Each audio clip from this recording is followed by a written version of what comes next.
Good evening and welcome back to the We Are Rise show. I'm your host, Brett C. Collins. How's everybody doing on this glorious Friday? I think there's a lot of good news. I'm not spinning this, what took place in the Supreme Court. I think it's a positive. I think you should look at it as a win, regardless of how President Trump or Scott Bessent, railed against it. Did he call out the Supreme Court as being wholly captured? Absolutely. Under the influence of foreign interests? That ain't good. And we're going to get to that tonight. We're going to break it all down. Let's welcome my co-host, Marshall Smith. Good evening, Yeah, and sir. there's even more good news. We were talking about before the show Mm-hmm. that men's American hockey advanced to go for the gold medal. It's going to be on Sunday against Canada. What time? So it starts at 8 a.m. So it's a 8 little early. a.m. So get your cappuccinos Get ready. and your cigars, light them up, watch the game. He told me about it now, and I'm like, I just heard about the women winning. I don't, like I said, I don't watch the Winter Olympics per se, but I probably will watch that now on Sunday to get up and enjoy that. Definitely. I definitely probably will watch it. I don't know why. I like Summer Olympics better. I just think I get into it more, Yeah, especially it the reminds you of the women's old. volleyball. Oh, I can't get enough Yeah, of the women's volleyball. And I don't have to explain to you why. It's basically clear as day. but the hockey one, it kind of reminds you of back in the day. What's his name?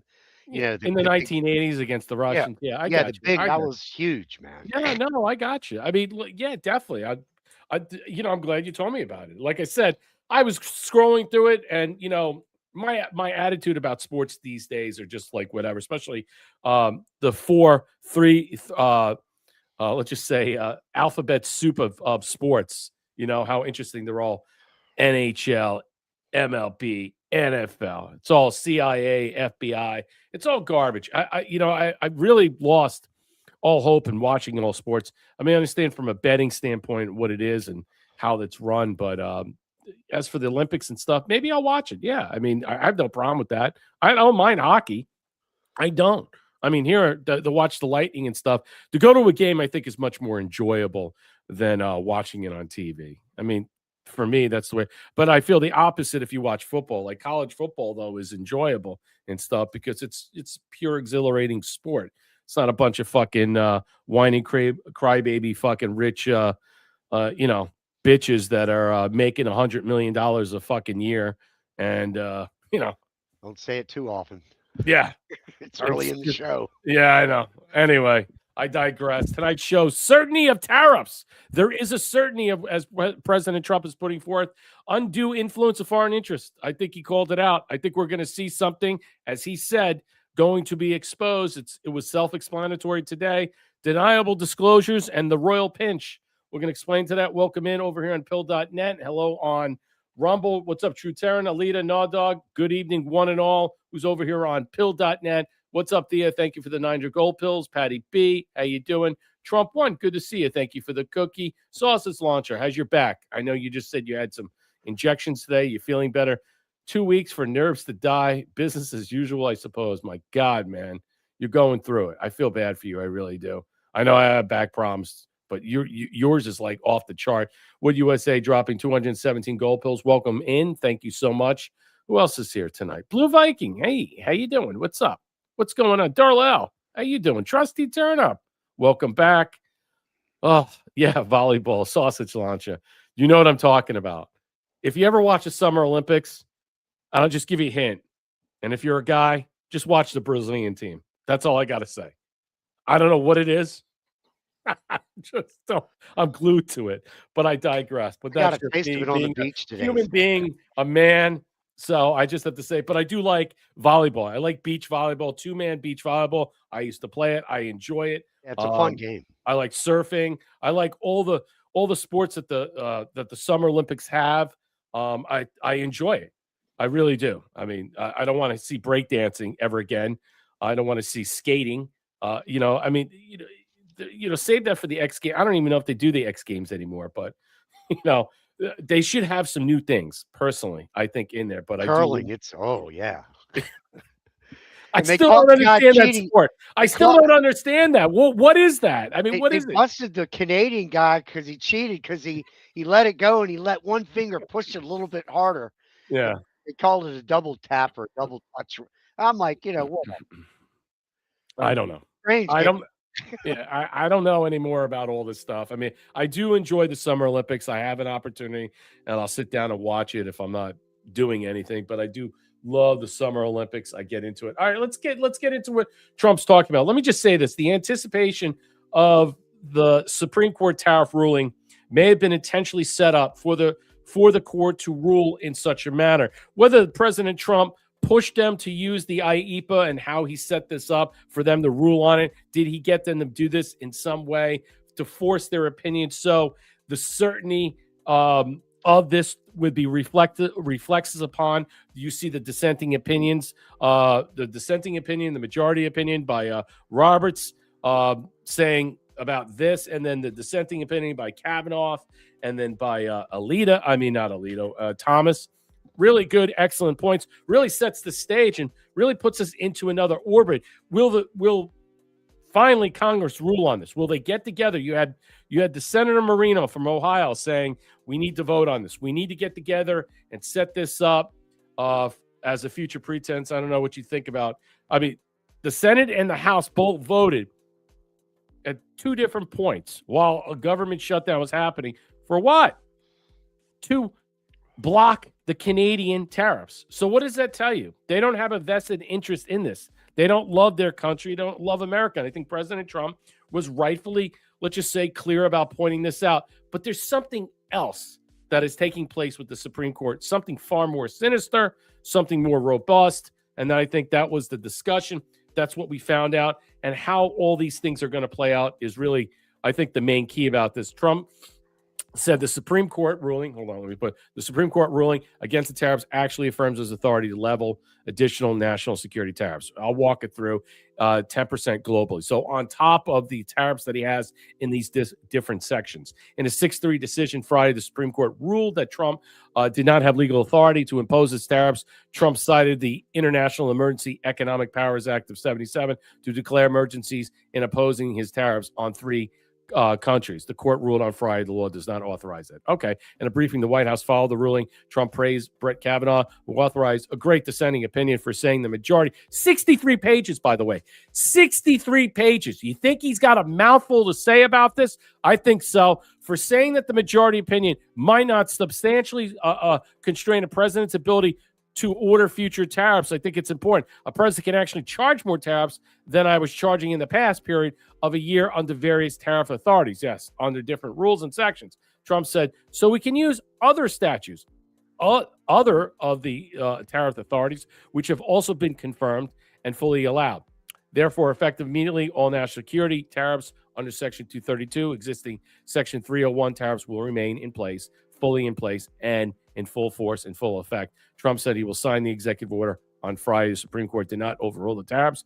Trump said they just merely overruled the particular use of IEPA tariffs and essentially its use to get a fee. That's it. And I think Trump says the alternatives are out there. So when you really look at it, what it was is that Kavanaugh's dissent, he says it demonstrates the preposterous, farcical majority view of the law. That was Roberts' point of view because he sided with the liberals. A law that only allows the president to block all imports, put an embargo on them, okay? But not charge even $1 of tariffs. Doesn't make any sense. Really, I don't even understand where they're coming from in this way, but this was primarily set up. I think also they were navigating through this. So was there a plan of action thereafter? I think they were purposely setting up the Supreme Court to fail in this matter, and they wanted to see who was going to be the ones that would bend, that would be malleable in this way, as President Trump put it. What's also implied or an indicator that this ruling may also potentially provide a safeguard, so to speak, a firewall, just in case, a communist globalist were to, let's just say, ever sneak back in to the door of a presidential election. Is that plausible? Have they set this up in such a manner that they have locked the Supreme Court in and then forced this ruling in this manner? Let me just get to a couple of things because a lot of people don't know what these sections are. Was the Supreme Court exposed today? The question is for what and what follows thereafter. I mean, compromise Gorsuch, Barrett? Maybe. I'd say Barrett for sure. Roberts, definitely. The rest of the liberal justices, I don't know about Gorsuch, but the way they swayed in this and the way Gorsuch's ruling was and how he responded to the actual plaintiff's argument really just lends the credence that there's something else going on. So here's the point about what they're saying about this ruling. So I'm going to get this. The national security tariffs, which is basically going to be set in place, Section 232, is still full in effect for steel, aluminum, and automobiles. Section 301, the tariffs for unfair trade practices or traders like China, no change is going to happen. All right. And signing today, 10% global's tariff on top of under Section 122 on everyone over and above what's existing. So what did they lose out? Did they really lose anything in this matter? I don't think so. I think the way it's presented to everybody that they lost in this majority position in some way to the liberals, but I would suggest that maybe this was a trap to set them up in this way because now they can outmaneuver. They could do things that are going to be different. And I say, look, the Roberts Bush acolyte scenario, look, the way these things are discussed in some way, ask yourself this. Think about the supposed language of Obamacare that was pulled out of thin air in the Constitution that forced us into that scenario that you'd have to buy health care in some way or not. And then you have to choke on it, by the way, because the way the language of Obamacare was written, all right, they pulled it out, some transcript in the Constitution and formulated that. But there is nothing about tariffs that they can see inside the Constitution, which is really shocking in some way. There's more to tariffs than there is about Obamacare. But hello, I say, what is going on? So again, the dissenting opinion by Kavanaugh with Alito and Thomas warned of future economic disruptions and refunds. However, they noted that the other statutes, the sections, could still be absorbed and absolved into all this other stuff, which is basically going to happen. That's what they planned on doing. So nothing really changes. The only thing that changes to a certain degree or a lesser degree is that now you're aware of who these people are and why President Trump came to the podium and called out the justices, called out Gorsuch, Barrett, and Roberts, and they should be disgraced. Their family should be disgraced. He was content on exposing them. Why? Why was he content on exposing them? There is something else that's going on here. And I think it's now less to do about these tariffs and more to do about the expose of what we're about to find out very soon. Because at the end, he said, when he was asked the question by somebody in the media, it said, do you have factual evidence of this? And he goes, you'll find out. And you know what that means, Marshall. Yeah, that's exactly, everything you just said is exactly what I thought when I saw this whole thing unfold. Mm-hmm. And, he was smart. He always does this. He pulled out the most easiest one on the lowest hanging fruit of sections in these different laws or whatever for the tariffs. So they used, his lawyers got together and they said, let's use this one. And, and then we can come back and nothing's going to happen. And then when we put forth another and then they try to bring it back again, it's going to be too late. He will be out of office before they can run the clock. They can't do anything now. It's going to take too long. The Supreme Court. And like you just said as well, Roberts and these others, personally, I'd like to see the Epstein file with Roberts' name on there because damn well he's in it. And that would be over for him. You think that's being withheld? I think because we haven't seen it. Yeah. And I think there's a reason why President Trump says he wants to play nice. Remember, he came out and said, I want to play nicey. I don't want to sway them in any way. I don't want to swing and now judges in this way. And then yet he intimated in some way, he actually expressed the idea that they were already swayed. Somehow the pressure was applied and squeezed on them. And they exposed themselves in some way. And look, the refund, it's not guaranteed. So everybody making this hyperbolic thing, we got to pay back $130 $30 to $180 billion. It ain't going to happen. Most of these tariffs, 2/3 of them were absorbed by the consumer, you and I. All right. So the process going forward, you could see lower stuff in the future, but not too much in pricing. But at this moment, all they did was with IEPA. Everything else remains the same. Nothing has changed, and everybody should just relax. I know there's some doomers out there, but I saw a lot of positivity out there. I mean, the question will be: are lawmakers going to go forward to be forced to attempt to codify the tariffs using reconciliation in the future? Well, Bernie Moreno from Ohio is suggesting it. We'll cover that. And I think it's a good point. You saw the Speaker of the House saying we're going to have to express this and get this on the books. But how is that possible when the House of Representatives and the Senate both voted to strike down Canadian tariffs? Is there actually something in there that they could foresee that this? I don't know if Congress is going to get to the bottom of this. If they didn't want Canada to get tariffs and they wanted them absolved in some way, what makes you think that these tariffs or what they want to do to change this with IEPA or in some way codify tariffs in general will get passed? I don't buy it. So I'm neither here nor there about it, but listen to this. Eric Daugherty puts this out. Clarence Thomas drops truth bombs in his dissent. Neither the statutory text nor the Constitution provides a basis for ruling against the president. There you go. Congress authorized the president to regulate importation throughout American history. The authority to regulate importation has been understood to include the authority to impose duties on imports. That's taxes. The meaning of that phrase was beyond doubt by the time Congress enacted the statute. Shortly after President Nixon's highly publicized duties on imports were upheld based on identical language. The statute that the president relied on, therefore, authorized him to impose duties on imports at the issues in these cases.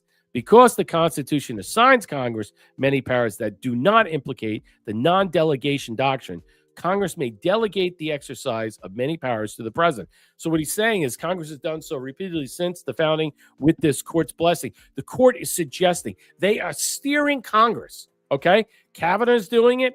You see Thomas doing it. They're steering Congress, okay, to act on this in this matter. We're saying if you act on this, we'll sign off on it. We're giving you the opportunity, but you make the laws one way or another. And once it's done, we're just hat tipping you and saying you need to go this route. I think it's an excellent way that he's expressing this. This is our only hope.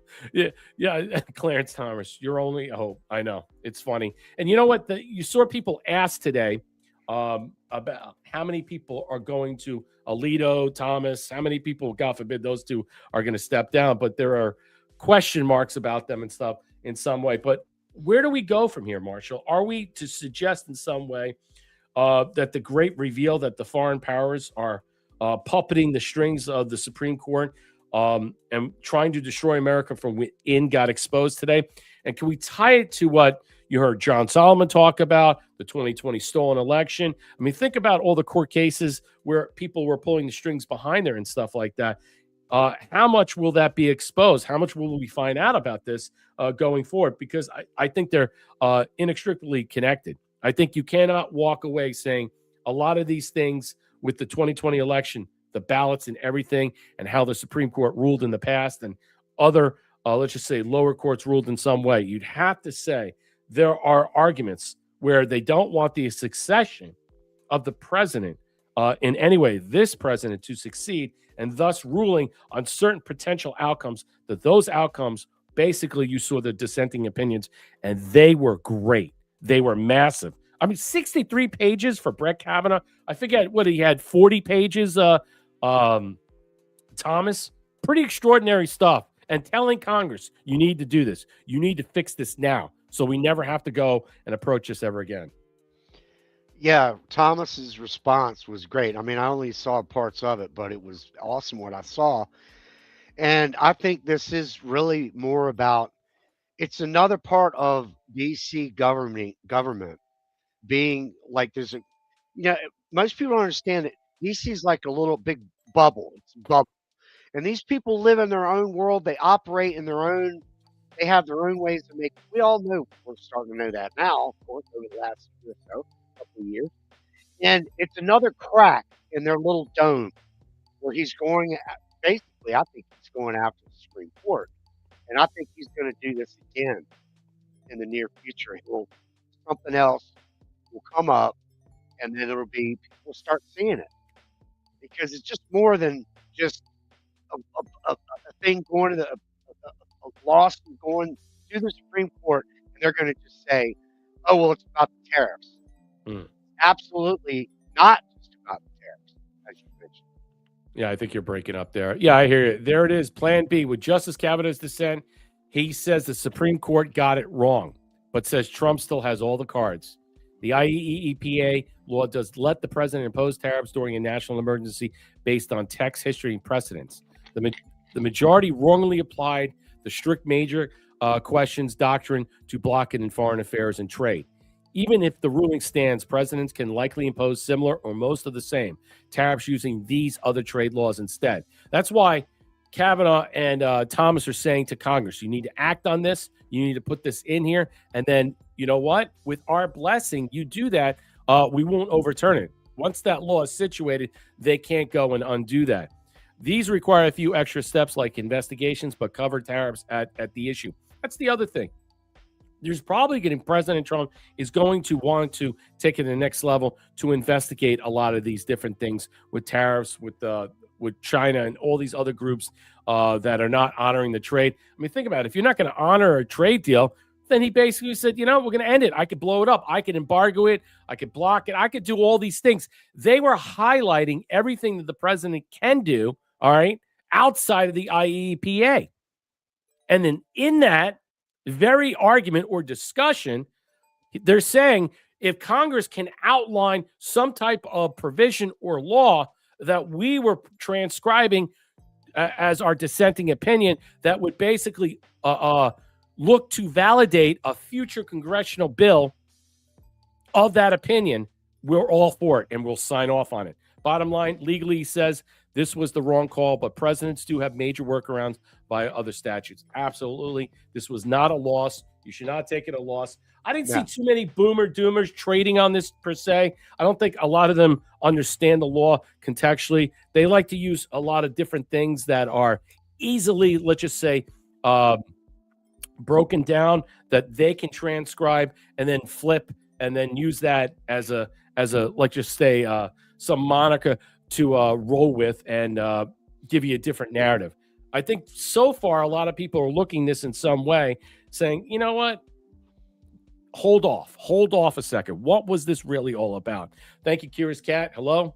Thea, thank you for 300 gold pills. Wood USA for the 217 gold pills. Trump won for the cookie. And Thea for the 900 gold pills. Thank you so much. Like, share, and subscribe. Drop us a gold pill. Hit the bell to be notified. Comments, questions, concerns. You hit the red pill to like the show. If you want to help out Marshall, Ko-Fi.com/surfdog74. Thank you so much. Let's continue on. There's just so much more in here. And, we'll get to other stuff, but I thought you need to understand contextually what this is about. You shouldn't blow this off. You shouldn't look at this as something as a loss. You need to understand what this is and how this is going to be rerouted and what this was about. I think it was a multi-pronged operation to expose the Supreme Court, to show that how they are singularly controlled in some way by foreign entities in this matter. That's why it was a 6-3 decision. This should have been a 6-3 decision the other way.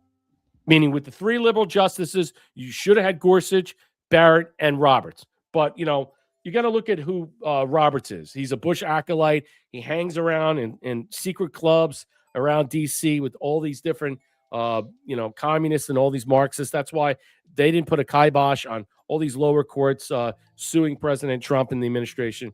So you knew that he was going to come out in favor against the president because this was the overarching, most decided opinion. But now that we have windows into the dissenting opinions, we really can maneuver through.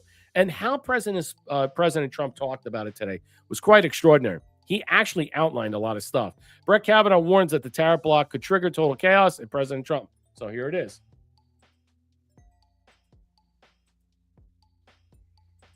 Is it going to play? Come on. I don't know why it's not playing. It's muted. There you go.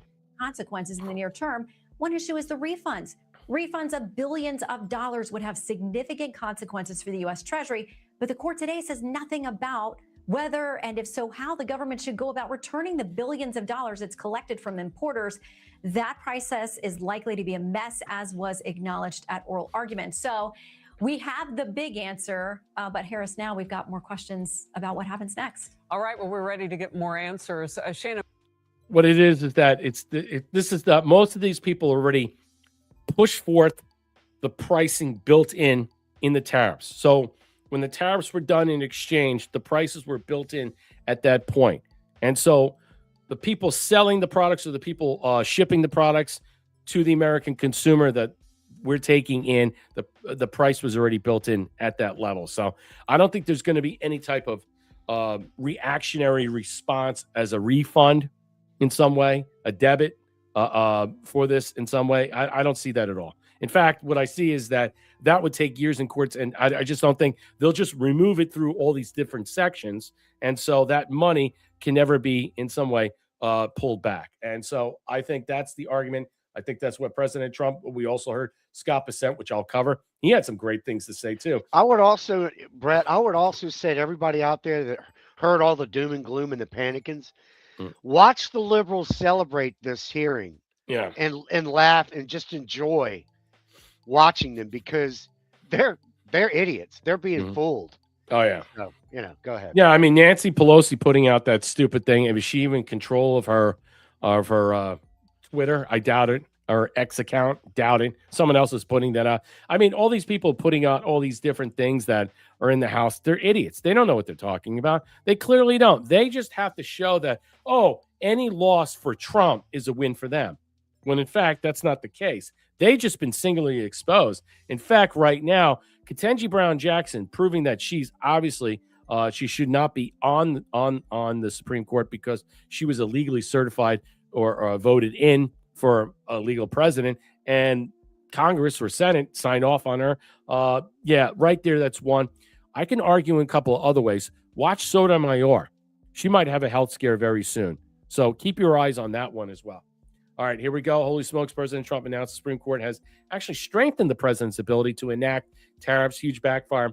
SCOTUS has made a president's ability to regulate trade and oppose tariffs more powerful and more crystal clear rather than less. I think that's exactly the point.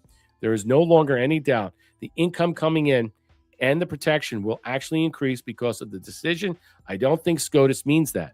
Based on the longstanding law and victories, the Supreme Court did not overrule tariffs. They merely overruled the IEEPA tariffs. Yes, the ability to block, embargo, restrict, license, or impose any other condition on a foreign country's ability to conduct trade with the U.S. under IPA has been fully confirmed by this decision, and there's no doubt. Listen to this.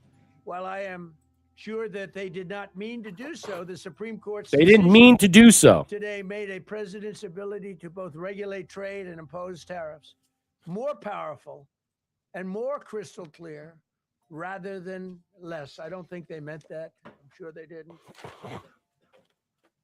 It's terrible. And to think that he's telling you right there. He's hinting to the idea. Did they mean to do that? Were they put into this position because the administration, and the lawsuits forced them into this way to rule? Did they believe in some way they were going to lose on EPA? It's possible. I think it's quite plausible to suggest it. And I think that's why President Trump is saying, so they had to redefine and make sure that the only thing, the single talking point that they focused on was that while the dissenting opinions look so good for other tariffs and other things future, that it would necessarily wouldn't be an obstacle if Congress wanted to take it up and to make law out of this. I think that was the point. the Democrats who oppose this only because they want to go the opposite way. They'd like to pack the court. They want to put on 21 people. They want to pack the court, pack the Supreme Court. Maybe they should do it. Maybe they would be better off if they did it. They want to pack the court. They want to do anything to hurt our country. There will no longer be any doubt, and the income coming in and the protection of our companies and country will actually increase because of this decision. I don't think the court meant that, but That's the way it is. Based on long-standing law and hundreds of victories, and even, as I was pointed out before, even thousands of victories over the years. To the contrary, the Supreme Court did not overrule tariffs. They merely overruled a particular use of IEEPA tariffs. And that's the point. That's the point. So he's basically saying they inadvertently messed up here. They were so focused on IEEPA, they didn't really get to the heart of the matter regarding tariffs in general. All right. And they kind of left it unchallenged in some way. You could see in the dissenting opinions, they did not touch it at all. In fact, what Kavanaugh was saying in some way, all you did was create more of a mess regarding the idea if there were going to be refunds, if you weren't able to pay these back, these rebates in some way, pay these back, how would these things down the line affect the economy, futures, and what have you? Or, as Thomas was saying, it's how they, let's just say, reimpose the tariffs to maneuver the money around. And I think that's what was striking in this, is that you had one justice saying this, another one saying this, but the other justices who completely missed the mark about what I think Thomas and Kavanaugh and Alito were suggesting, is that they were focused on just what? Basically nixing this thing because they felt like the president had no powers whatsoever. And I think it went over their heads. I don't think anybody was really looking at it this way. Or do you really think the three liberal justices, forget about Roberts and Gorsuch and Barrett, the three liberal justices, you think they were just not focused on IEEPA? They were trying to pry these tariffs away from the president or the viability for a president. But again, I say this, was this a firewall that was created now, a safeguard, a fail-safe, Marshall, for in case, just in case, that a communist, globalist, Marxist were to ever backdoor the presidential election again, like we saw with 2020? Yes, and it also, from what I've been reading earlier today, is that this is going to open up the door for him to increase the tariffs in many ways. I think it's going to unfold. I didn't get all the details, but that's the gist that I got. And now he's going to be able to go full bore, which is even better. So look out, ladies and gents. No, I think so. And I think this changes everything too. He says here, Justin, President Trump confirms the tariffs were what was being used as leverage to end 5 of the 8 wars that he negotiated peace deals. SCOTUS took an enormous amount of leverage out of our country's hands. Insane. Think about that. And that's why he was so stymied. That's why he pushed back so greatly against the Supreme Court and saying they want us to fail. They could hurt us in all these different manners regarding these negotiations because we help keep the peace. And in some way, he was, I think in some way, intimating the idea that the Supreme Court or the people that are pulling the strings of these justices in some way had a different way of looking at it because they want the Ukraine war to continue on. Think about that. Yeah. Tariffs have likewise been used to end 5 of the 8 wars that I settled. I settled 8 wars, whether you like it or not, including India, Pakistan, big ones, nuclear, could have been nuclear. Prime Minister of Pakistan said yesterday at the great meeting that we had, the Peace Board, he said yesterday that President Trump could have saved 35 million lives by getting us to stop fighting. They were getting ready to do some bad things.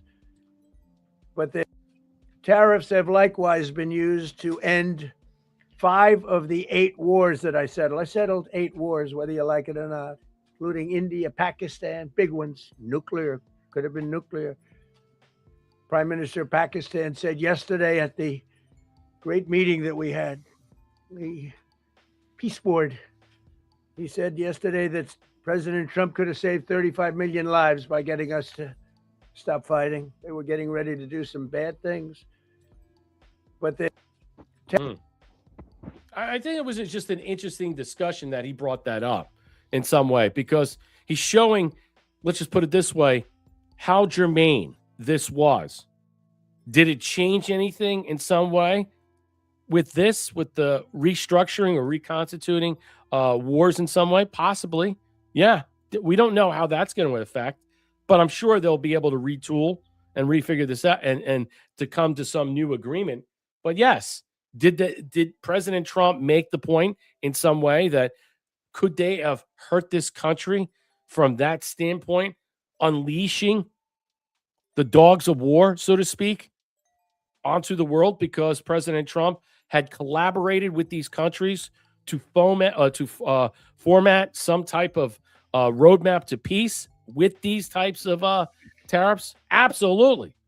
And that's what he's putting them on blast and saying, you, all right, what you're doing and how you're acting right now could cause chaos throughout the world, could cause nuclear war throughout the world because you're not taking into consideration what these things were and how these things were introduced. I see Nacian. I'm a little surprised Gorsuch, but the others, including Robert Saparan, yeah, maybe. But if you go back and listen to what Gorsuch said and listening to the plaintiff in some way arguing this, he had some good points, but you could tell he was in agreement. No way. I think what it was, Gorsuch was forced in this supposition, in this position, so to speak, where I'm suggesting that he voted seeing potentially the chess moves of a future opportunity where someone might come in of a communist globalist Marxist that could possibly upend the tariffs by setting up a national emergency through either climate crisis or global climate or something else in this matter, utilizing the same scenario under IEPA.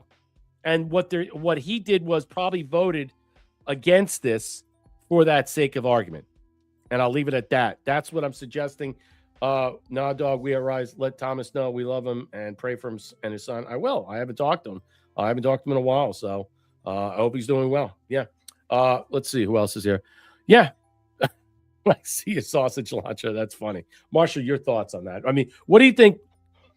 You know, a lot of people, I think Gorsuch, if you look at his argument to the how he was talking to them, I think that his vote against this was for that futuristic or future move in some way, that he saw an opportunity where they could come in and backdoor this in a different manner and use IEPA under some climate crisis or global climate crisis or something even more nefarious.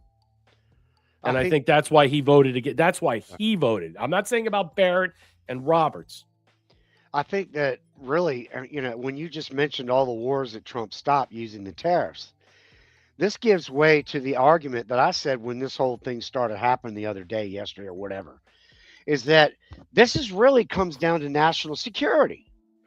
And if you throw that out there, that changes the whole direction of their mindset and where they're, because if it's actually a matter of national security, which in my opinion it is. Yep. Then that's what everything's going to be rendered towards. Everything's going to be brought through Section 232. Yeah. Ultimately, it's going to be the driving force of this. Yeah, and the Supreme Court won't be able to. They will have no wiggle room. No. With that. No. No way. No, they won't. No, they won't. So here it is. New Treason, Channel 17 puts out. This is not a setback. This is exposure.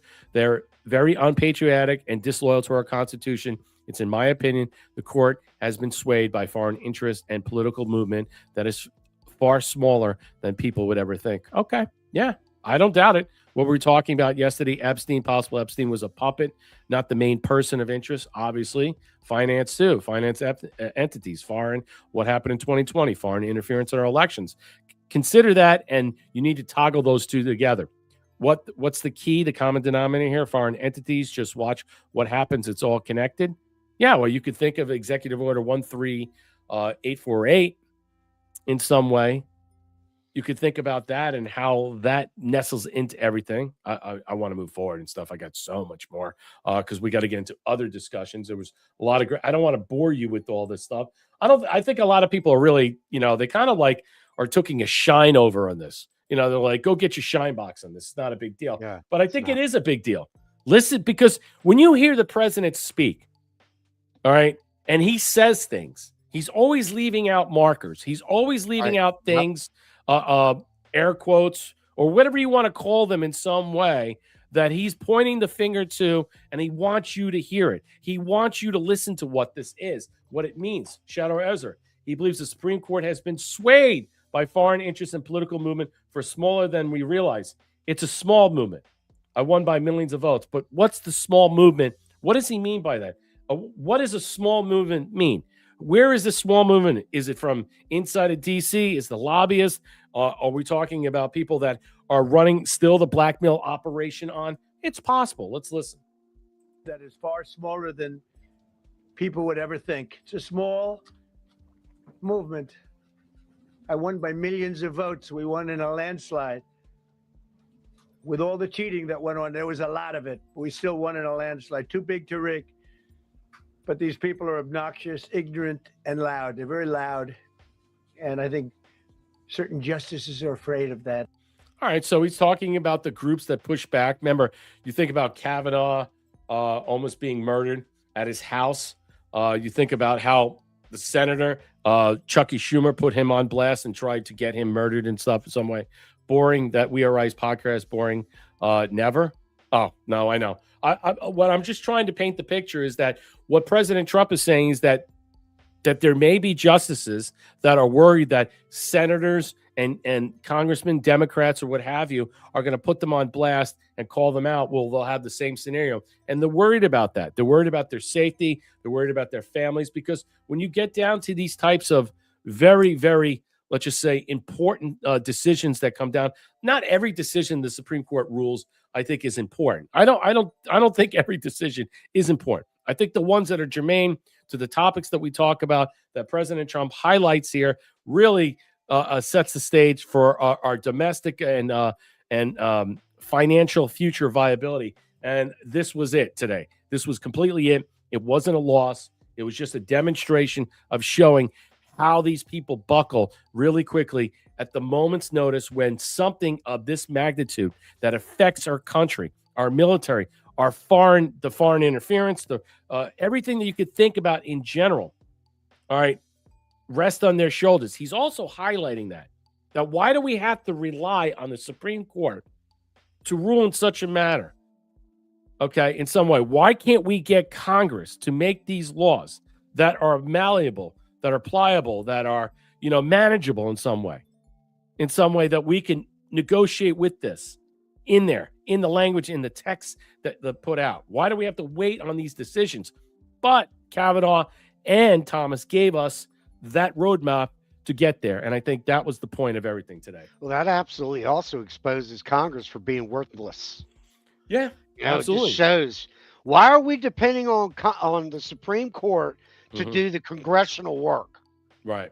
That's the job that needs to be there. And Brett, it's a good point. It's a good point, because I think that Gorsuch was making that argument too. I think that, they were suggesting in some way, if you read some of these opinions, there was arguments about that. It's like, we shouldn't be the ones arbiters of dealing with this in some way. Why aren't these things presented in such a manner? But the sections are well defined. But I think national security will ultimately be the final straw in this when it comes to everything as everything plays out. Go ahead. Yeah, I mean, that's it. Other than what the vibe I'm getting is you're lacking in your rants. So we've got to get some good Brett rants coming up. Oh, don't worry about it. You got the vibe I'm getting from the crowd tonight. Oh, don't worry about it. You guys were quiet the other day. Don't give me that shit. You guys were quiet. Man, you guys were quiet the other day, and I had some fiery stuff, but we got some good stuff. I mean, I know that some of this stuff is kind of like legalese and minutia and stuff, but I think it really affects all of us. And really, when you hear what President Trump says, and he talks about the foreign interests that have supplanted under the undue influence, a lot of influence over the Supreme Court, who are these people? Through fear and respect or friendships, I don't know. Read between the lines. Trump knows more than he's letting on, which he absolutely alluded to in a direct, indirect manner. He suggested that some Supreme Court justices may well as being influenced or held back by fear. Fear. It's like I said, they're scared because of Kavanaugh and what took place. and they were pressured by undue influence or being swayed by foreign interests. Who are these foreign entities telling this? It's foolish to think he don't know more than he's letting on, or that he go there and we're there not to meet on the proverbial bone. Oh, okay. Not that there was meat on proverbial bone. I gotcha. Interested to see how this story plays out. Yeah, I have to tell you right now, look for people resigning. Look for people health issues. Look for people stepping down. Is it a possibility that there's something in there? This is another good toggle in some way. Someone put this out. I was looking into this. I know there was a lot of people making the connections because they want to go after Lutnick. But the Commerce Secretary, the same guy who was deeply involved in the business and the prolific pedophile and child torture Jeffrey Epstein, was mysteriously late at work at the Twin Towers. We know that. Allegedly just made a ton of money from the Supreme Court's ruling on IEPA. His private firm purchased the right to refund all U.S. tariffs in April of 2025 for dimes on the dollar. Howard Lutnick's family firm bought up the rights of the tariff refunds for 20 to 30 cents on the dollar after Liberation Day last year. Today, the Supreme Court struck the tariffs down for every $100 invested. Lutnick's sons made 3 to 5 times. Welcome to the crony corrupt America. Now, I was looking up articles in some way to find to verify this in some way. I was not able to really find any. I was going on Yandex to really look, and I haven't really found anything per se. So is this a lot of hubbub? Is this a lot of hullabaloo? Are they just going after him because he's Jewish and they hate him, and then he's associated with Epstein and he should be stepping down? Again, the 6 degrees of desperation, I don't know.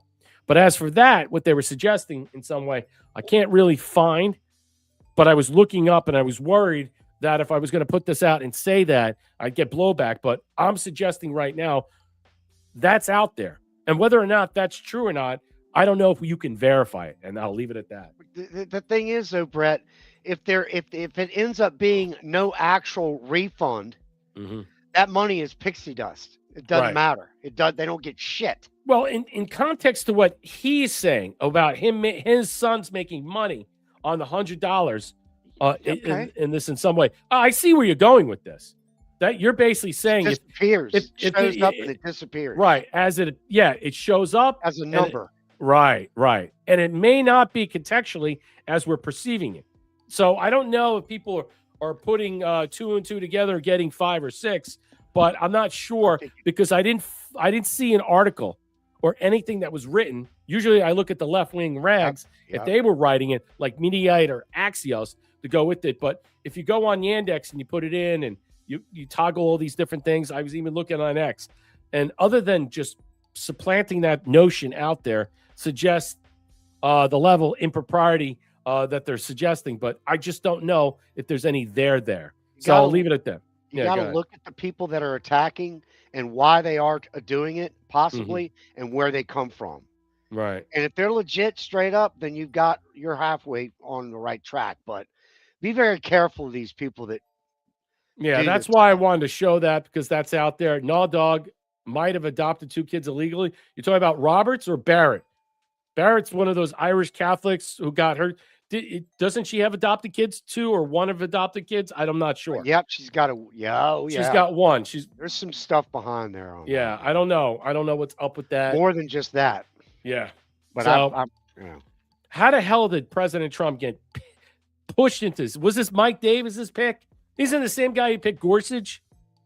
I mean, Gorsuch's been pretty decent for the most part up until this point. So, I mean, again, you can't everybody, but, Kavanaugh just laying the boom on everything, where there was a period of time they didn't like his decision. So the question is, who grew a backbone? And, because if you think about it, if you're Kavanaugh right now, thinking to myself, like, well, after what I went through, you think he would buckle, but he came out swinging.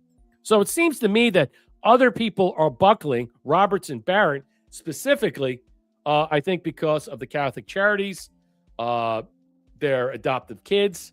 There may be some there about some stuff. Yeah. So here you go. GOP lawmakers demand Congress codify Trump's tariffs, reverse the SCOTUS decision.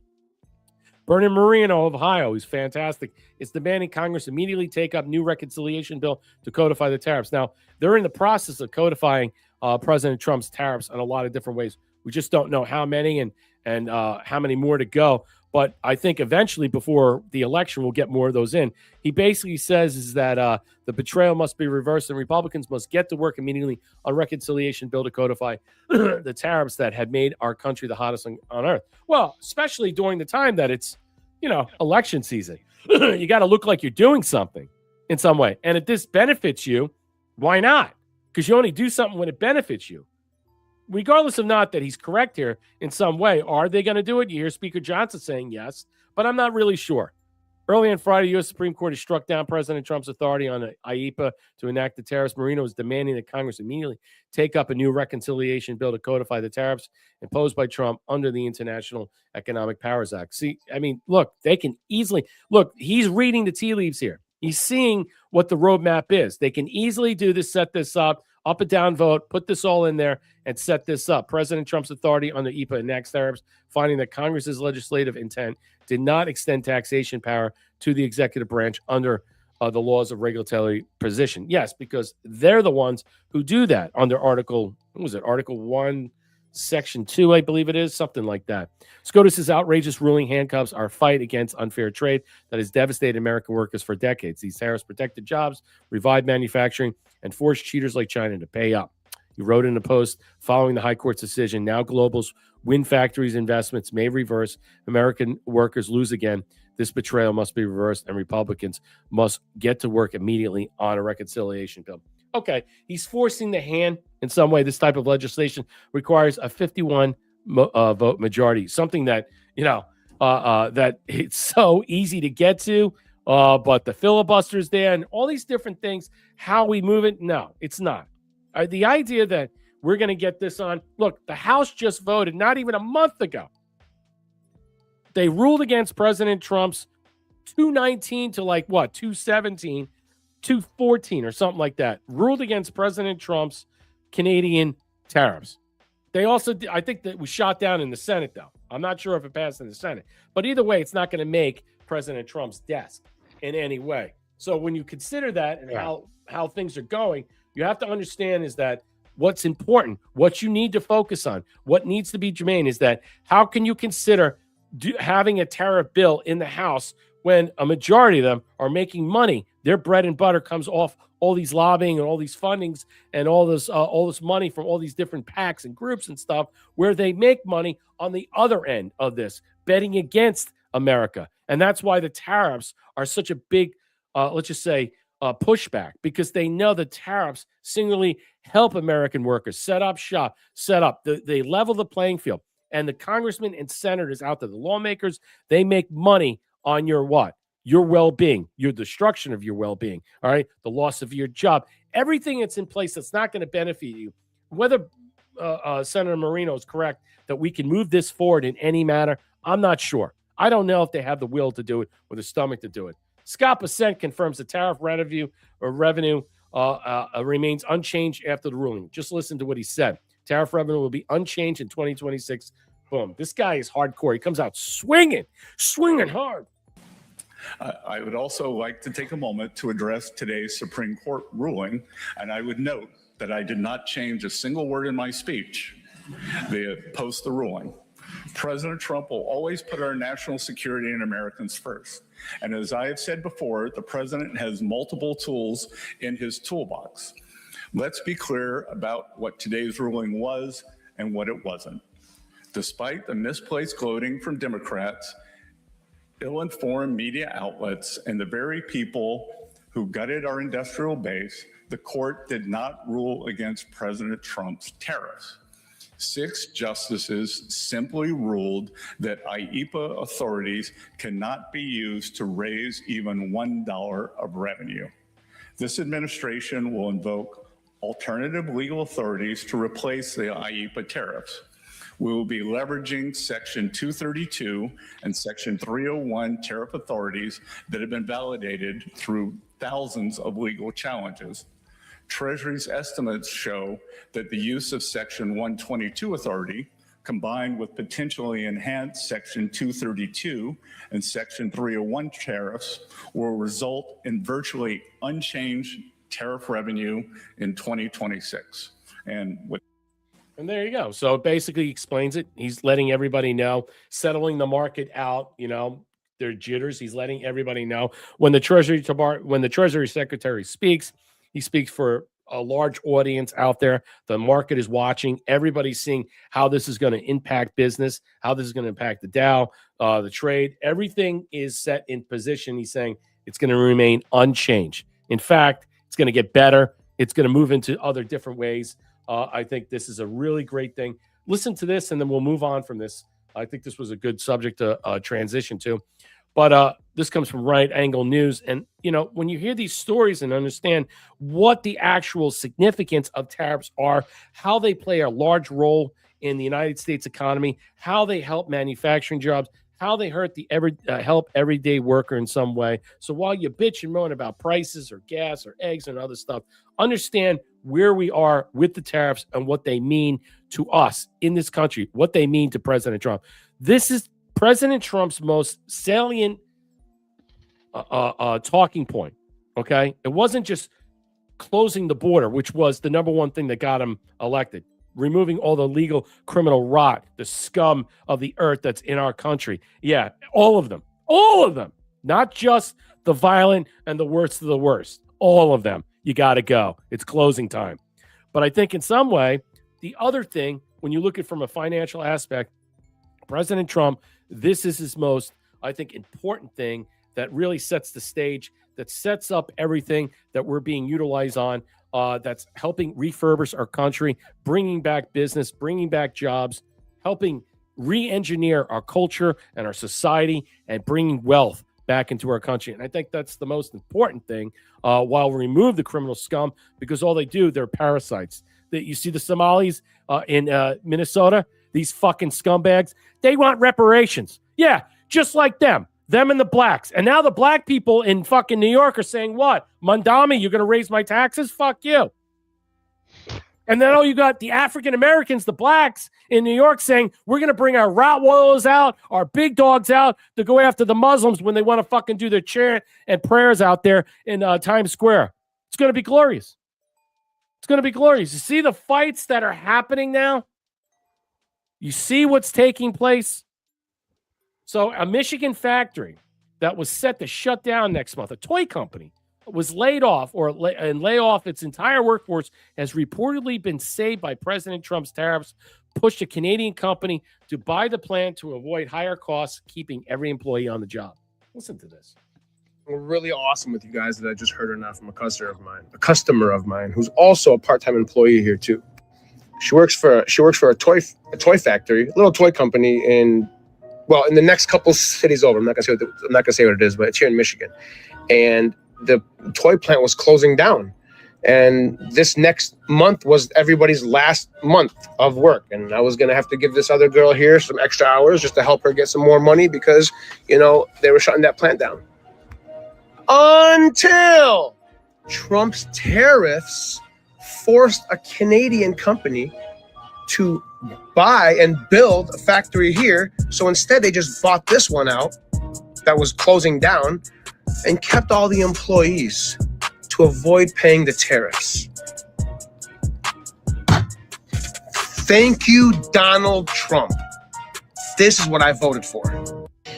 And that's what people need to understand, what the tariffs are, how they apply to our economic future and prosperity, how they are intertwined and intermingled with what President Trump is putting forth, and how he's laying the wood down to everybody. And for anybody to interfere, as he is calling out singularly the Supreme Court and the foreign assets that control the puppet court, that you're on notice. You're on notice, and we're going to come for you because you should have ruled in a favorable way. You knew full well what you were ruling on.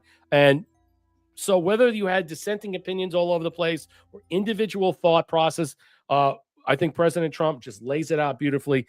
There are people that are co-opted on there, and something needs to give way. Will we see multiple resignations? Probably. It's possible. That's the only way you force their hand. Or you expose them in the Epstein files, as Marshall is saying, and maybe we'll get Roberts to step down first. But an interesting take, how many people do you think before Trump's term is up at the end of this year that he will have as replacing Supreme Court justices? Well, and the other thing is, how many other people like this guy have not made videos like this? Yeah. I mean, there's I probably was looking for a bunch of them, and there are some that are out there, but I got to move forward because I have to tell you, that's an excellent overview of and it was a explaining today. Chinese company that was there that left. Right. They From took what off. I read. Yeah, go ahead. Thank you, One Thunder, for the cookie. Trump won for the cookie. Thank you so much for being here. Thank you, Thea, for the can. Let's continue on. So let's move on to our discussion, the other discussion tonight. Deniable disclosures. I want to get to managing the plausible deniabilities. That's what we're going to get to. We're going to understand the commentary by Barack Obama regarding what Barry said to this no-name podcast and how this is all spiraling out and why certain provisions were put in place, a new executive order that will overtake and opening up the truth embargo for alien disclosure. And we're going to explain that. Not necessarily as what it is, but more what it is not. All right. So President Trump says this. He made a mistake giving out classified information. We all know this. You probably heard this. Yeah. Something that got a lot. You need both. You need all persuasion. Listen to what the end of it, what he says. Something that got a lot of attention this week. Barack Obama said that aliens are real. Have you seen any evidence of non-human visitors to Earth? Well, he gave classified information. He's not supposed to be doing that. So aliens are real. Well, I don't know if they're real or not. I can tell you, he gave classified information. He's not supposed to be doing that. Well, he made a big mistake. He took it out of classified information. So if he's saying aliens are real and it's classified that they are, he took it out of that, and so he's basically pointing out that they're real or whatever it is real. All right. But he's saying he wasn't supposed to do that. He has classified he has clearance, he has access, but it hasn't been declassified. He doesn't get to do that. He goes, I will get to do that, and he will explain that. No, I don't have an opinion on it. I never talk about it. A lot of people do. A lot of people believe it. Do you believe it, Peter? Well, the president can declassify anything that he wants to. So if you want to make an announcement, I may get him out of trouble by declassifying. Look at Caroline Leavitt, man. Illegal. Only illegals. What else? Based on what you've been told, what do you think happened to those guys? I would look. So that was interesting. I saw another take, and I couldn't find it, where he says at the very end, Marshall, and he goes, and I quote, I might get in trouble if I declassify that. He said that at the end. Now, that was cut out. I saw that in an original post a couple of days ago. And what I'm saying is, he's basically saying, well, I might do that and declassify it for him so he doesn't get into trouble. But he's also pointing out that he could easily get into trouble because he's revealed information that he wasn't supposed to reveal. And he should have said, I can't talk about it because it's classified. All right. But however you look at it, subjectively or not, and whatever you want, whatever A is or A isn't from a logical standpoint, did Trump's truth about alien disclosure come from purposely being preempted by Obama? Was Obama's discussion on some podcast, no name, happen or arise to forestall, preclude, and prevent this very outcome? Remember, Obama and the real comment. Remember the real comment that he said. Obviously, Trump is utilizing this moment to call out Obama's indiscretion, lapse, recklessness, to violate his clearance oath on classified material. But by declassifying it, or at least what is surface level info, he's getting ahead of the narrative shift that he's that seizing the moment, galvanizing the base, the normies, the NPC crowds that will be impelled, maybe even startled, those who don't care or not even sure, or let's just put it this way, or even prepping many masses for the deception that was previously planned, still plausible, not undeniable anymore, but verifiable, and even more important, something that I believe is manageable and amendable. And I think so. And I think that's the point. In a different manner are we looking at this. That's why you have to look at it. This is seizing the moment, controlling the narrative, the idea, the flotation that's out there of this perception management that has been hanging around Lara Trump, and Lara Trump saying that there is something that's going to take place in June or July with a discussion about whatever. I think in some way, was this also to overshadow the fallout of Epstein's chronicles as a tactic? That's why Obama was there, and that's why he threw that out. Oh, they're real, but I haven't seen any. I don't know anything, obviously. But I think that in some way, we're setting up this narrative shift, revealing the facade, pulling the face mask off in some way, that the plausible deniability can no longer be plausible and deniable. It has to be undeniable and verifiable. And more importantly, that's how it's going to be explained so they can manage and make sure that it's amenable to the discussion and germane to the general population of what the Americans or maybe the world will hear in some way from President Trump. So we no longer have to go through it is or it is not. The point is and stuff that they will have no opportunity to put forth, okay, in some way, some type of blue beam too.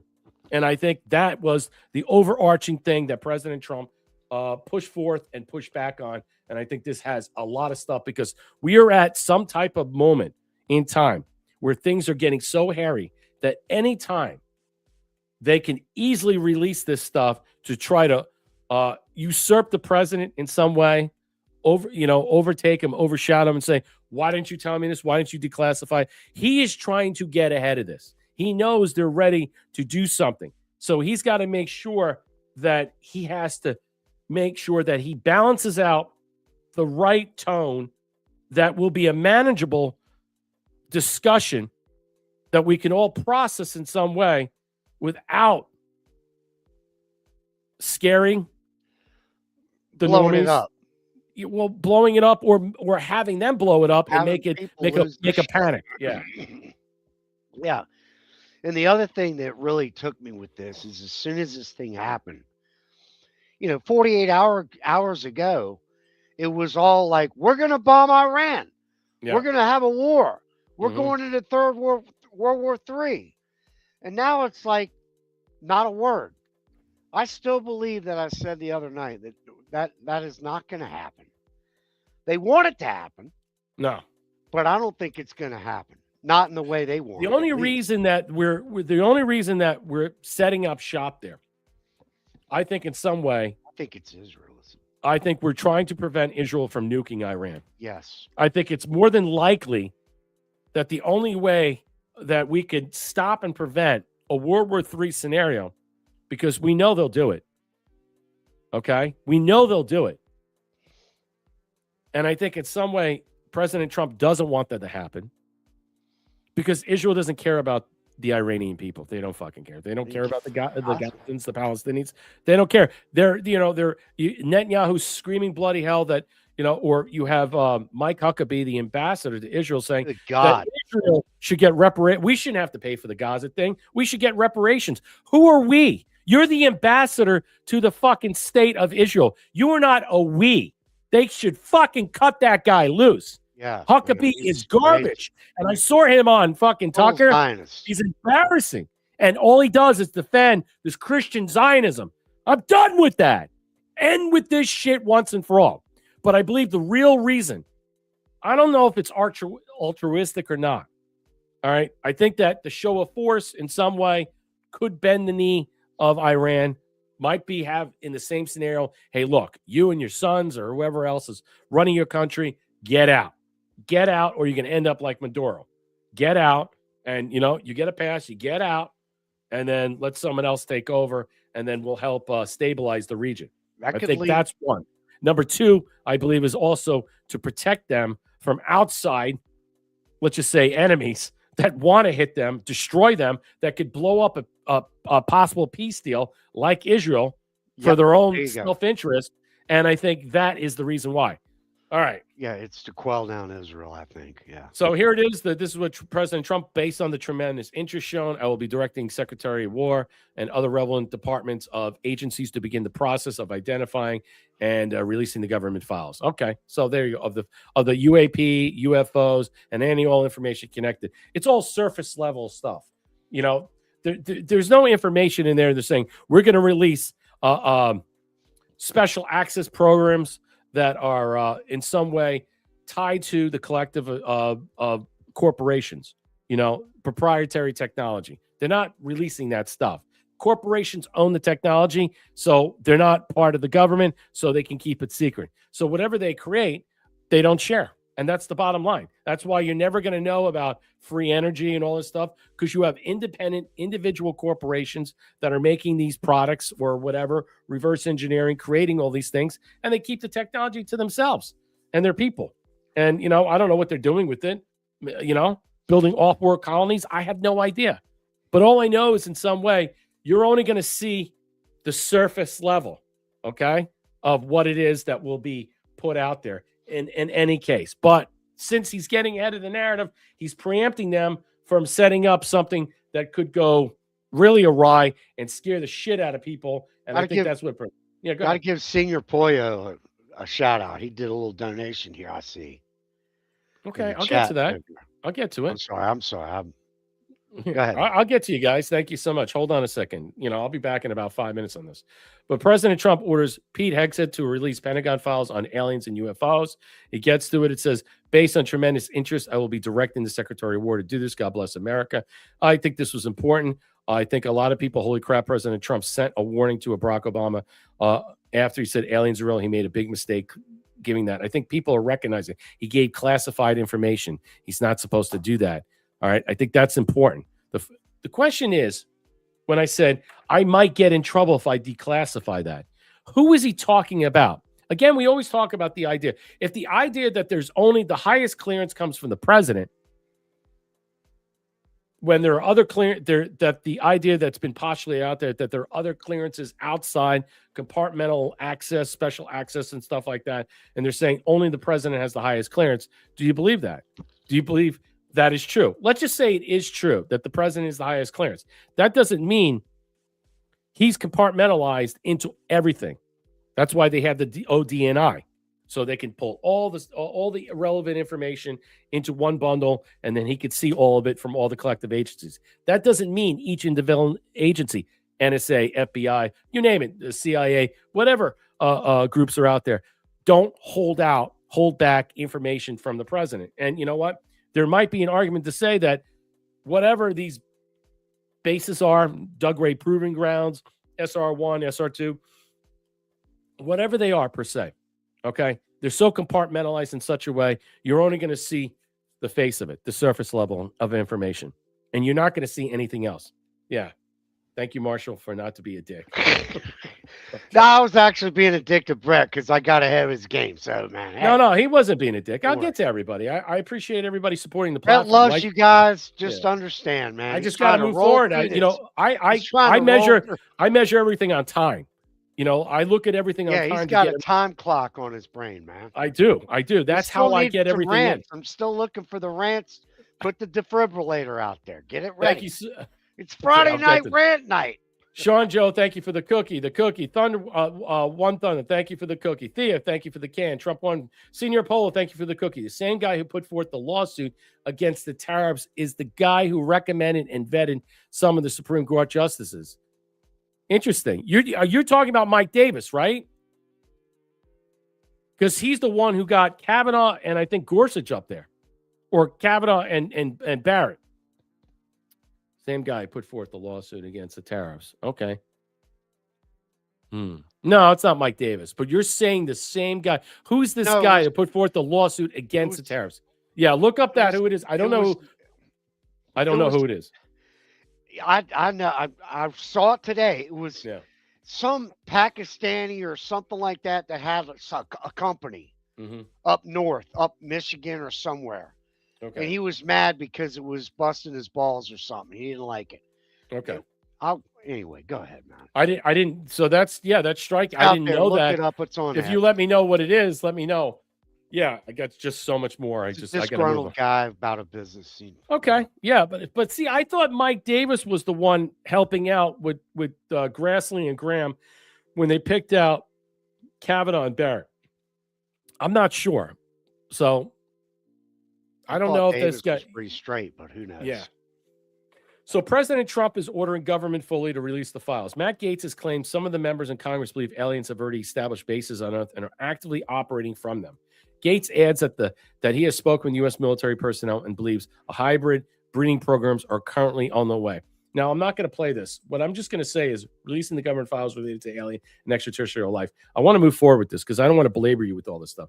But you see the psyop that's taking place. How interesting. While the Epstein drops are all over the place, President Trump comes out and drops that truth about managing the plausible deniability disclosure. And also, while we're getting the tariff thing, you notice how all this stuff is. Now, ask yourself, are these moves to some way block them in positions of controlling their ways or narratives of getting ahead of certain things? I think so. This is not just a psyop per se. Forget about what they are, what they're not, and stuff. Think about it in the context of what it's being used for. Okay, that's where it's going. How it's going to be used for, and why at this moment all of a sudden President Trump said this on the plane, why Obama came out with this, because they are planning on something to do something in such a way to cause chaos, to cause havoc. And I think what they're doing is President Trump is trying to get ahead of this in such a way. And by managing this, and that we're seeing that everybody's starting to now, let's just say buckle. You're starting to see people talk about it. Are they demons? Are they not? Are they this? Are they that? Are they this or that? It doesn't matter. Forget about what they are and what they're not. It's not about it per se. It's about the level of information that is going to be used against you as a psyop. That's the point. Okay. It was, I looked it up real quick on the last section. It was Learning Resources Inc. CEO Rick Woldenberg who brought the case to the Supreme Court along with a couple other small business because he didn't like the tariff or whatever. So it's up in Illinois. He was involved with picking Supreme Court justices? No, he wasn't involved. He was involved with bringing the suit, but not helping with the Supreme Court justices. That's what I was trying to understand. Learning Resource should be called Leering Resource. Oh, okay. Okay. Yeah, so I don't think it's the same person per se, Senor Polo. I think maybe you got that wrong in some way. It's not the same people. Doesn't matter. It doesn't matter. I think the point is it's already been dirtbag. Doesn't matter. Well, yeah. I mean, the point is that the case, whether they lost it or not, it's irrelevant. Actually, President Trump won the case. It just appears that they lost based on the decision. Susan Rice lays out a vision of post-Trump America where now they're already threatening you. They're telling you what they're going to do. If the election is won, they're going to impeach him. They're going to go after everybody. They're going to bring down everybody. They want to take you down. They want to kill you. This is what Susan Rice said. The elites, the corporate interests, the law firms, the universities, the media. I agree with you, Preet. It is not. It's not going to end well for them. For those that decided that it was, that they would act in their perceived very narrow self-interest, which I would underscore is very short-term self-interest, and take a knee to Trump.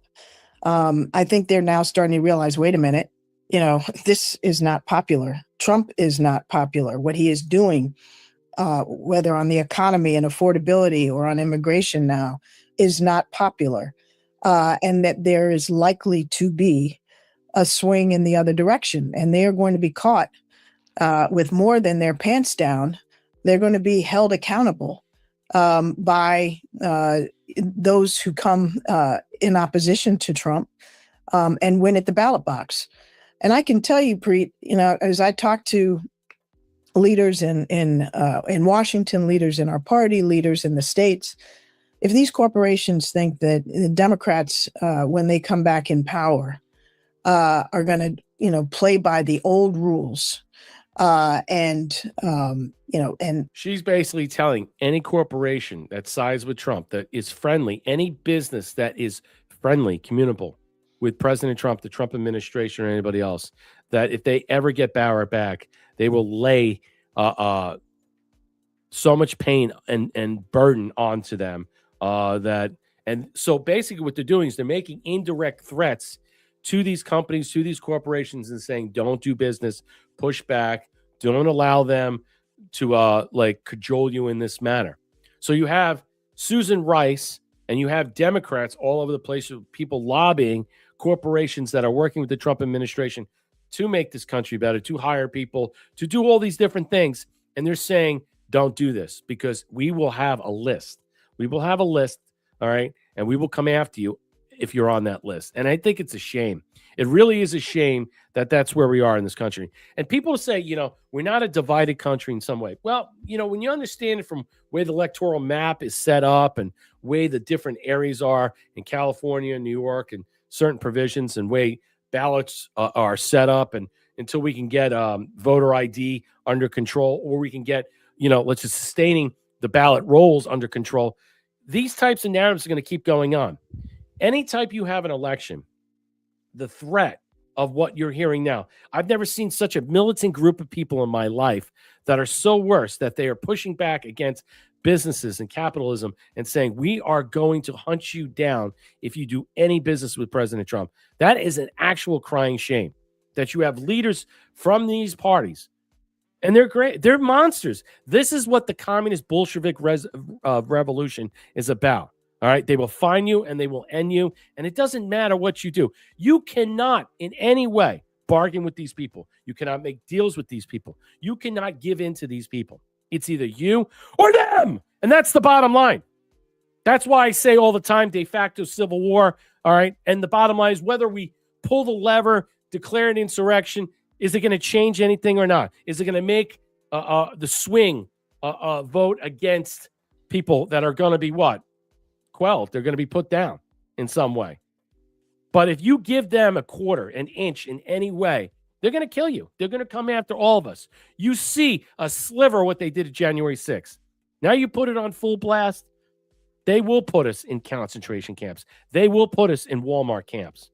And that's why they're pushing back about ICE facilities everywhere opening up. That's why they're telling businesses that own warehouses, do not sell to DHS. Do not put this out there. That's why the government is setting up proxies to buy these things through the DHS, so you don't have people that are going to be pushing back on this. We have a serious problem in this country where there are militants like this evil cunt that is saying to businesses, don't do business with the Trump administration.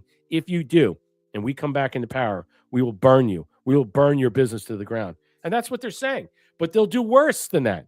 They will do worse than that. They will make sure they go after the employees. They will make sure they go after the tax structure. They will find ways. They can do everything they can to destroy you and your business and your culture and society. They want to burn it all down to the ground. So my advice is that when I look at this Trump administration, you might as well go full tilt.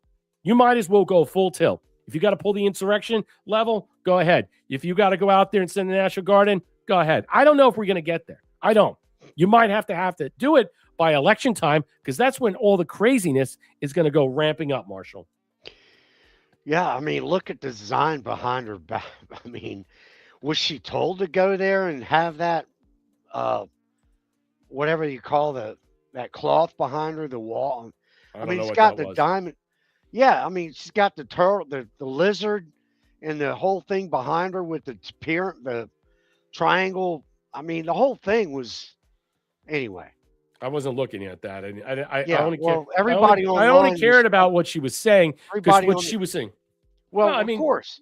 Don't focus on the painting on the wall. Focus on what she's saying. She's telling people that, look, she wants to lock you up.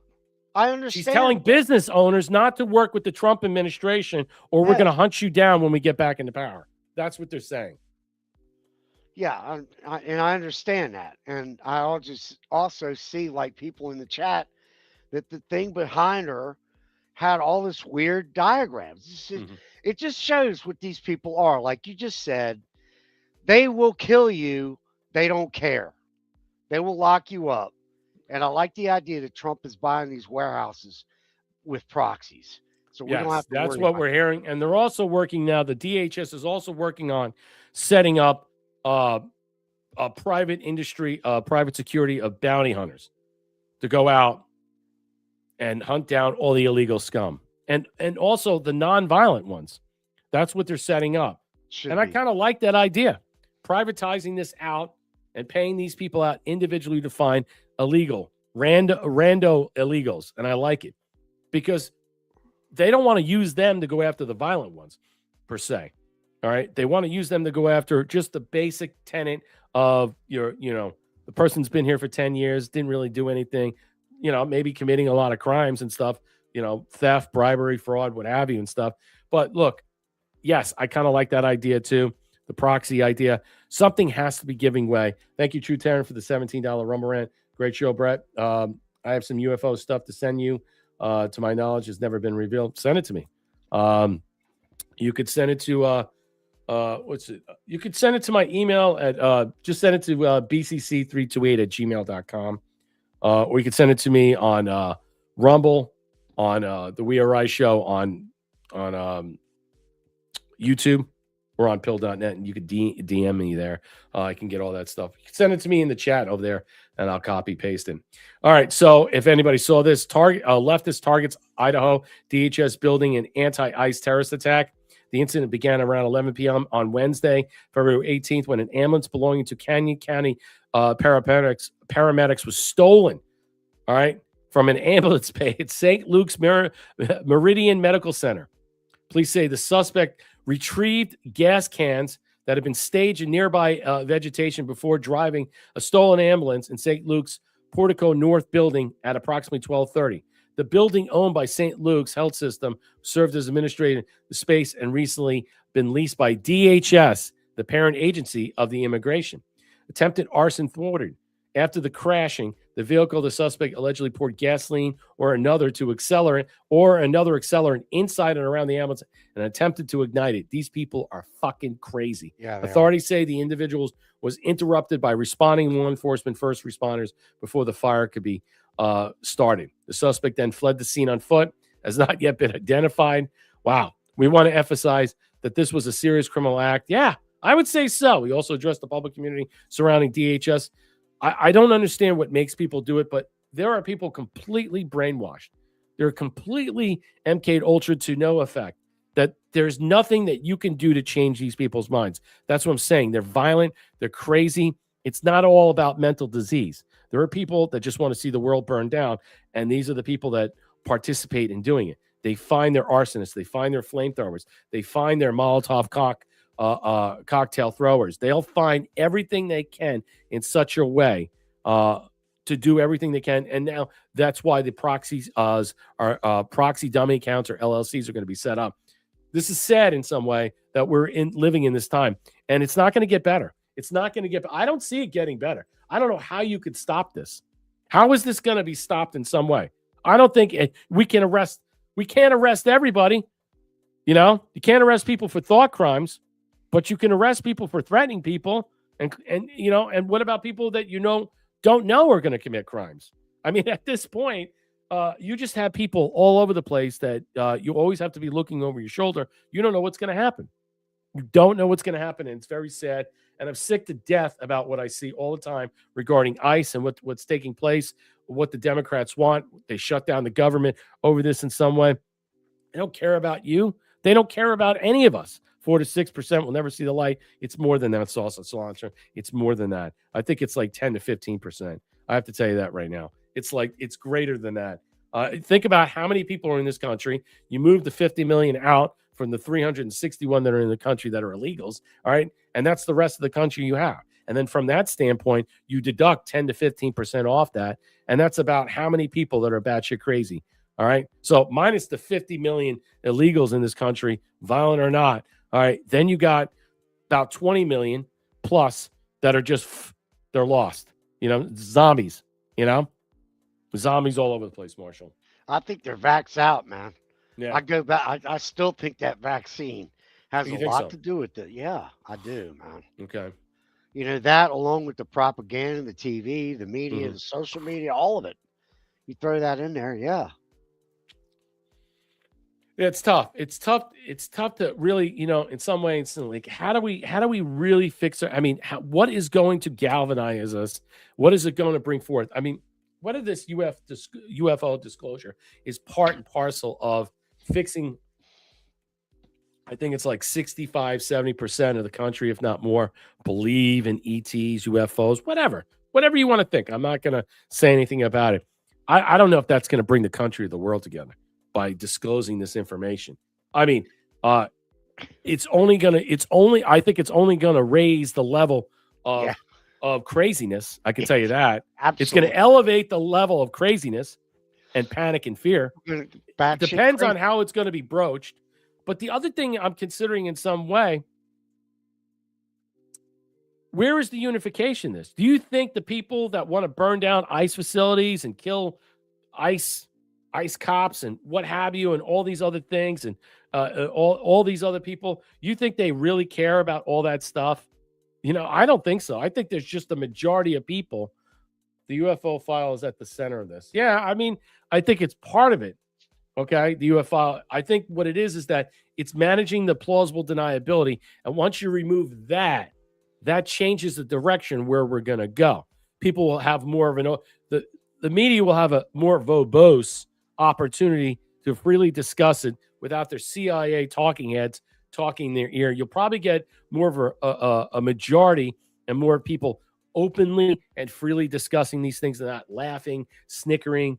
And I think that's the problem. That's the problem we face. You know, I think you remove the obstacle in place and calling people kooks and crackpots, and then, you know, and just, you know, what conspiracy theorists, you know, you remove that label from that and everything just is off and running. Everything will be off and running. And I think there will be a drip process from this. I think at first it'll be a surface level drip, but I think eventually it'll get more and more. So Epstein was offered. Here's a crazy thing. Mario Nawfal puts this out. Epstein was offered the chance to buy a Pentagon-linked building. Did you see this? I looked this up. I found an actually article about this. The investor for $116 million in 16.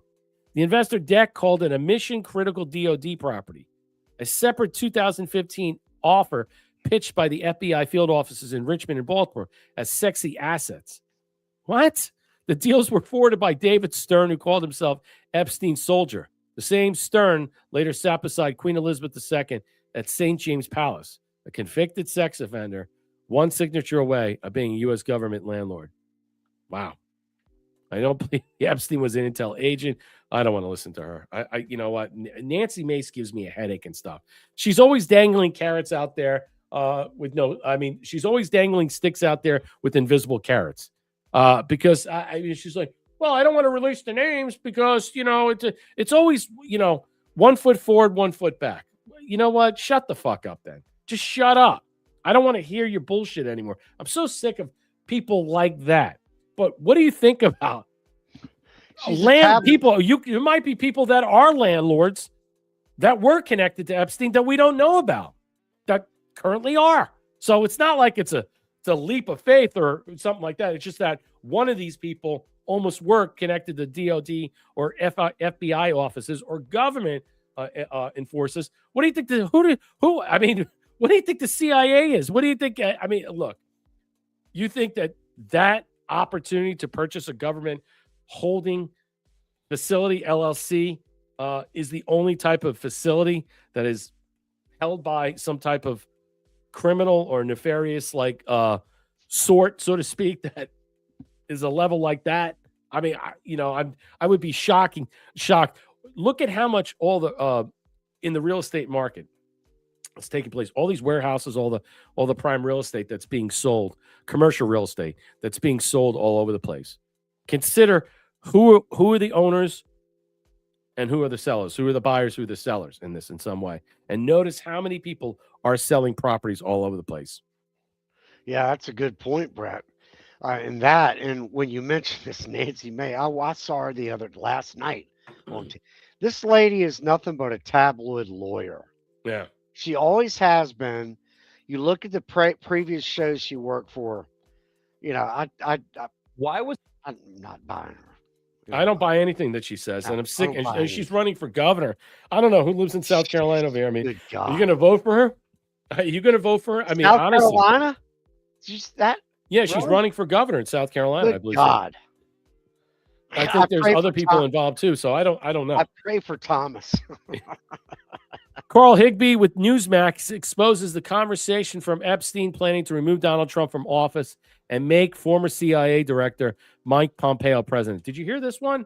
This was news to me, but this was in some of the tranche I didn't get to see. Pence and Pelosi, both sides, they're all in on it. Wow.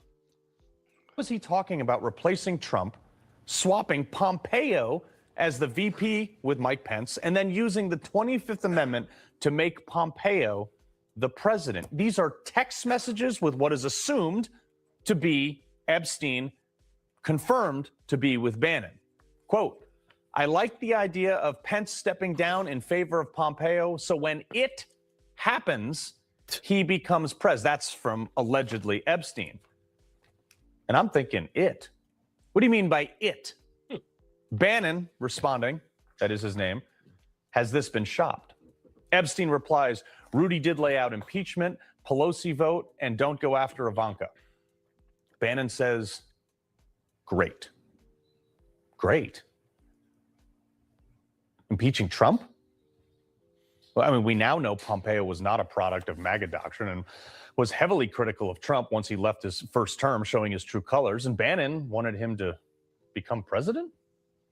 Am I reading that? There's a possibility that Bannon did nothing wrong and these are being misinterpreted. There's a possibility, giving him the benefit of the doubt here, considering he was, like, I defended this guy. I thought he was good for the administration initially.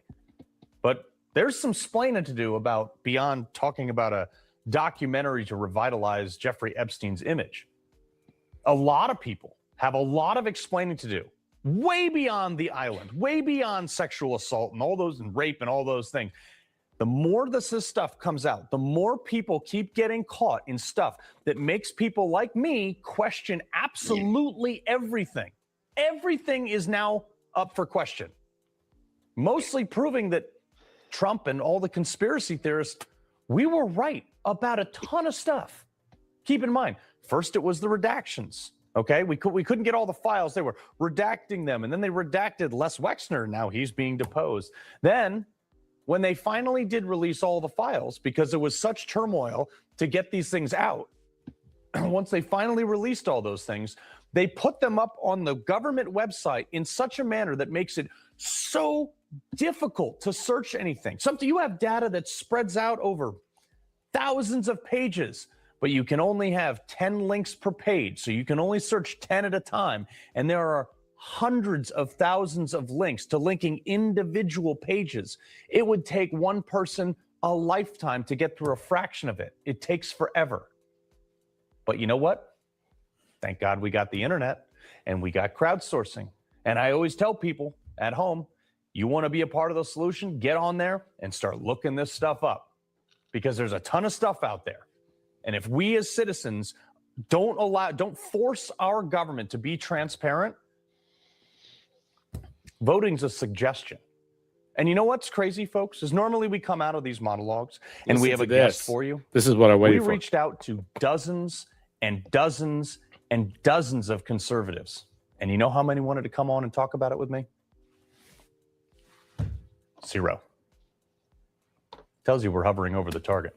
Wow. Now that's shocking. You notice how, like, Bannon only has, like, the same people on now? He doesn't really have a lot of new people. Bannon hasn't been on Benny Johnson. Benny Johnson has on. He had Roger Stone on the other day, Benny Johnson. You notice how certain people are slowly distancing themselves away from certain people. See Persober getting fucking hammered left and right. I mean, people are crushing that guy. What's your thoughts about it? I mean, that's a new one. I didn't hear that one about CIA Director Pompeo, but nothing else, nothing shocks me anymore. Yeah, Pacific doesn't surprise me at all. And this whole thing with Bannon, well, there you go. Yep. I mean, the guy is toast, in my opinion. I don't understand what Rab is doing. I really don't. And not only that, even Bannon said, I watched a brief moment the other day. He even said, or was Bannon on one of the shows on there, don't watch Newsmax. Don't watch. They literally said that, Brett. Yeah. And I'm like, wait a minute. Why? Well, because Newsmax denied the 2020 stolen election. That's why. Well, okay. But that's. Yeah, I mean, I don't watch Newsmax. I don't watch fucking Fox News. I mean, I barely watch anything anymore. I mean, I'll try to watch. Is that the reason they said that? I mean, I think that's the reason he is, because he's running with the 2020 stolen election. Right. But it's kind of hypocritical. You're running with the stolen election about uncovering this and stuff like that when you wanted to overthrow Trump as president and replace him with Mike Pompeo. I'm not, I don't know what it contextually says in that. And I'm not even going to allude to that. But yes, a lot of people have a lot of explaining to do. And I don't know. I'm just shocked President Trump has not said anything. I agree. That really blows my mind. And Rav, Real America's Voice. I'm surprised these other channels have not commented about Bannon. I'm surprised they have not done that. So they're remaining silent purposely, and it's not right. They should be calling it out and saying, hey, let's get him to explain. You know what I'm saying? But he's not explaining at all. And you know what? Whatever. Hot Mike catches Les Wexner's attorney whispering outrageous stuff. He tells him, I'll fucking kill you if you answer another question with more than 5 words. I saw this. WLT put It was this just up. regularly done.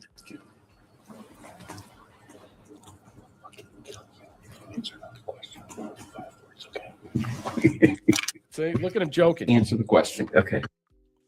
That was purposely done. People are like, oh my God, it's so serious. Look at him laughing. He purposely was setting them up. You can hear them. They purposely were doing it. They don't fucking care. This is a joke to them. I'll fucking kill you, blah, blah, blah. It doesn't matter. Les Wexner's Epstein deposition. I was not close friends with Epstein. I was conned by the world Olympic all-time con artist. Jesus. It goes, I'm not even going to play this. There's other stuff I have. Skip put this out. Canova the Great put this out. I have other things. These people are beyond evil when they laugh about trafficking and abuse. Yeah. I mean, look, I don't know what's going to happen with this guy. I don't know if they have any evidence or goods on him. And it's sad in some way. Are there people going to be walking? Probably. Are there people going to, let's just say, skimper away into the night? Maybe. I don't know. I can't answer that question. I thought maybe this guy, in some way, but again, he's claiming plausible deniability. I don't know. I don't know anything unless there is financial ties to something that can actually pull the bank records. I don't know. I don't know if we'll ever hear about it. These people are beyond evil when they laugh about trafficking and abuse. Makes you sick. Mr. Wexner, the committee is investigating the circumstances surrounding Mr. Epstein and Miss Maxwell and the trafficking of young women, trafficking and sexual abuse of young women or girls. Did Miss Maxwell ever introduce you to any young woman or girl? No, I don't think she ever introduced me to any female or man. Did Miss Maxwell ever ask you to introduce a young woman or girl to your friends or associates? No. Did you ever introduce any young woman or girl that you met through Miss Maxwell to any of your friends or associates? Objection assumes in fact not in evidence. You're fine. Let's vote. Just to answer the question. That's fine. Repeat the question. I think the answer is no, but let's. Did you ever introduce any woman or girl that you met through Miss Maxwell to any of your friends or associates? No.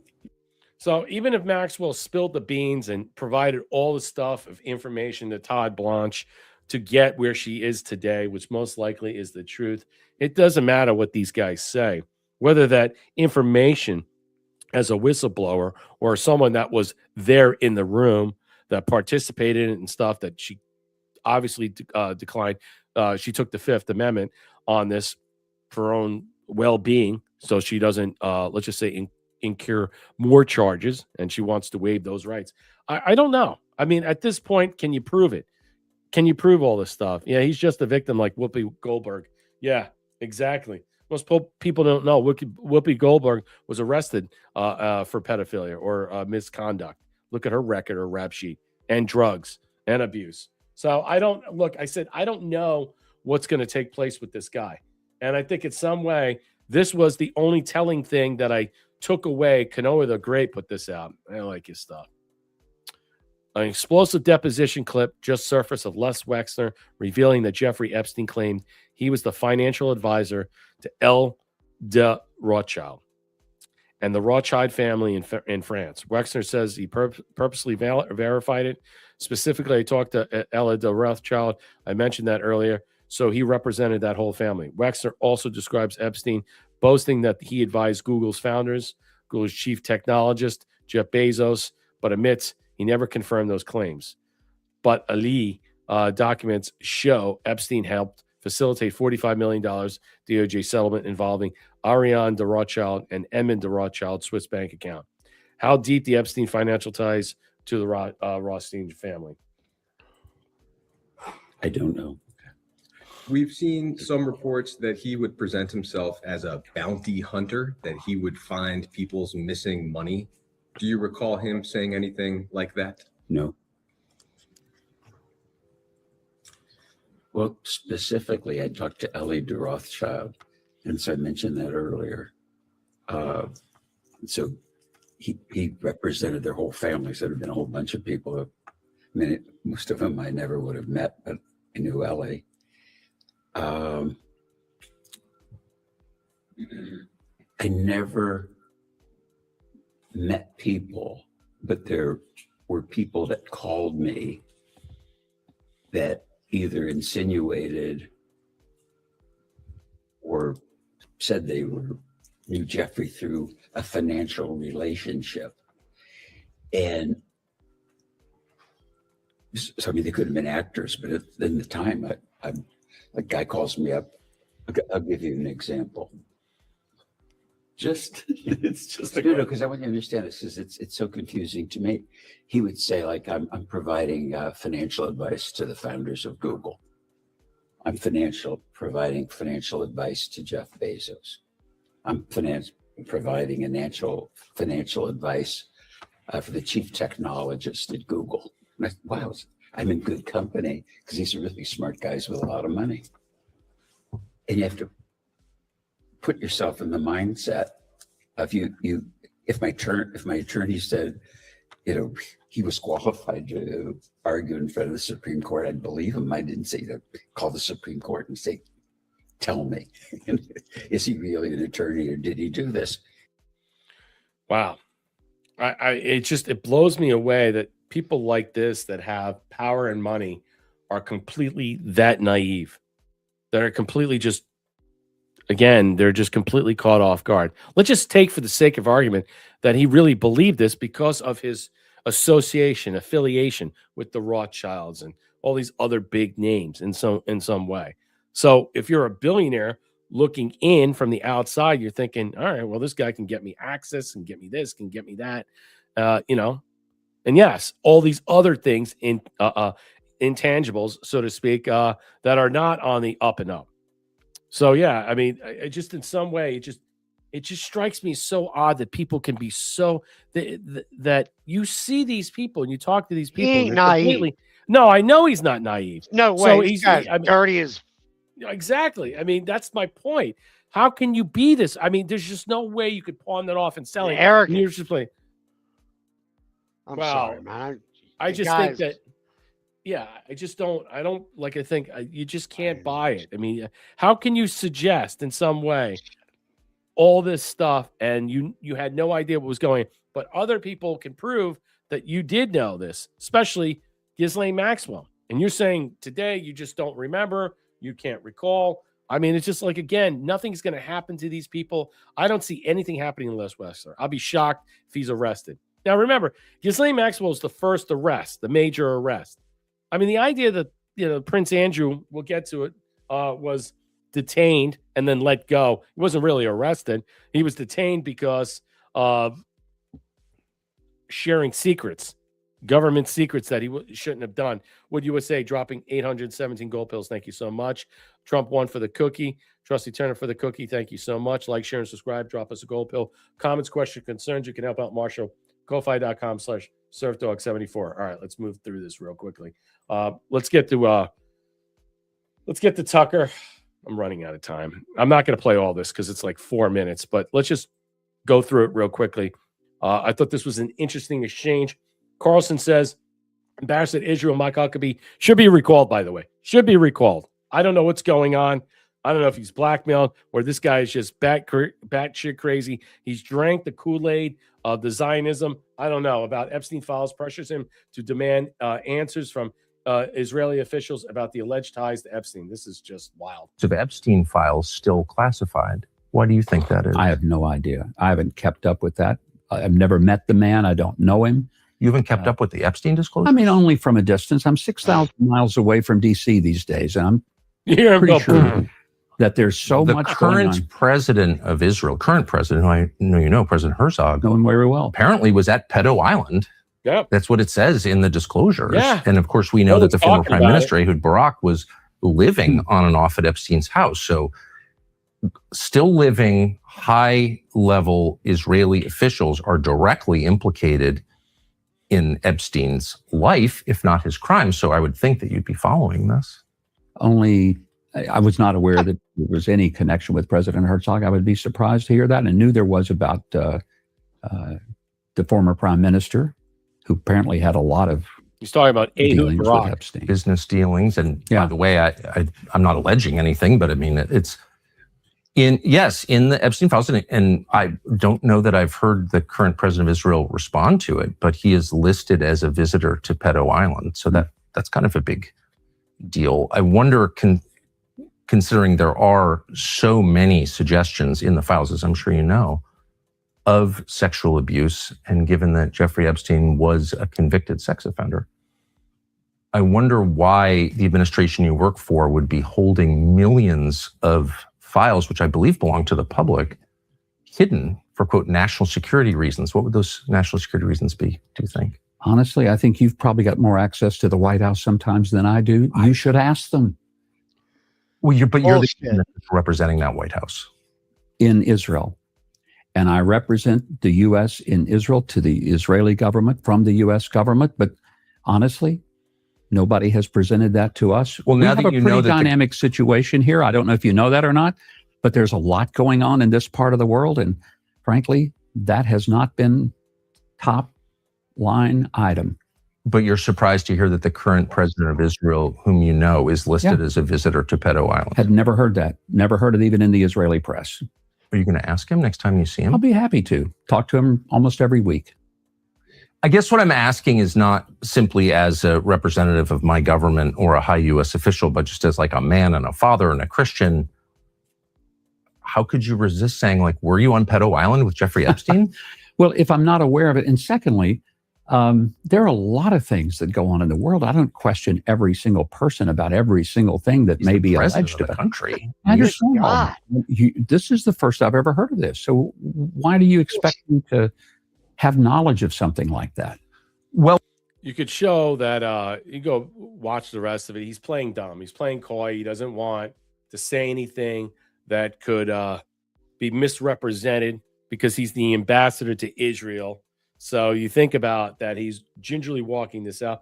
But, working for the State Department, ambassadorships are always links or ties to the CIA. So that's why I think these questionings are being raised in some way, and you're not getting any new information. He's just playing dumb. He's just like, you haven't heard anything? You don't know anything about it? What's going on with this? Why are you so coy about this? And he's just stalling. He doesn't want to answer the questions. And that's problematic. That's really sad in some way.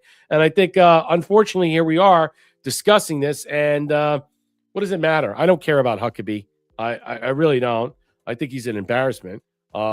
He's a fucking Christian Zionist. I don't know what happened to him. I don't know what happened to him ever since he became ambassador. He's been indoctrinated. I don't know what's going on. But this conversation that was happening, it's just... He's lying. He's totally Everything lying. he said was a lie. He has no idea what's going He knows on. every fucking thing. Of course he does. Of course he does. So There did he anybody hear about this? The astrophysicist shot dead. This guy is a genius on his porch in Southern California. Just on his porch. Los Angeles Times reported Carl Grillmar, 67, was shot in his torso by a man who approached him on the porch. Freddie Snyder has been charged with Gilmore's murder and is being held on $2 million bail. The LA County Sheriff's Department reported that after Snyder shot Grillmar, he attempted to flee the scene by carjacking a nearby vehicle. Colleague Grillmar was in shock to hear about the news and murder and shared. We were shocked. He was very famous in astronomy and a renowned scientist. Didn't we just hear about a renowned scientist recently being murdered in the wealthy area of Boston? Yeah. Caltech genius found gunned down on his porch, led projects on Hubble, stellar streams, dark matter, galactic structure, exoplanets. This guy is just killed.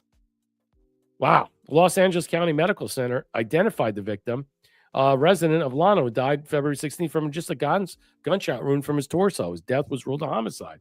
Okay, according to the Caltex bio, his research interests included dark matter, galactic structure, stellar populations, and exoplanets. Interesting.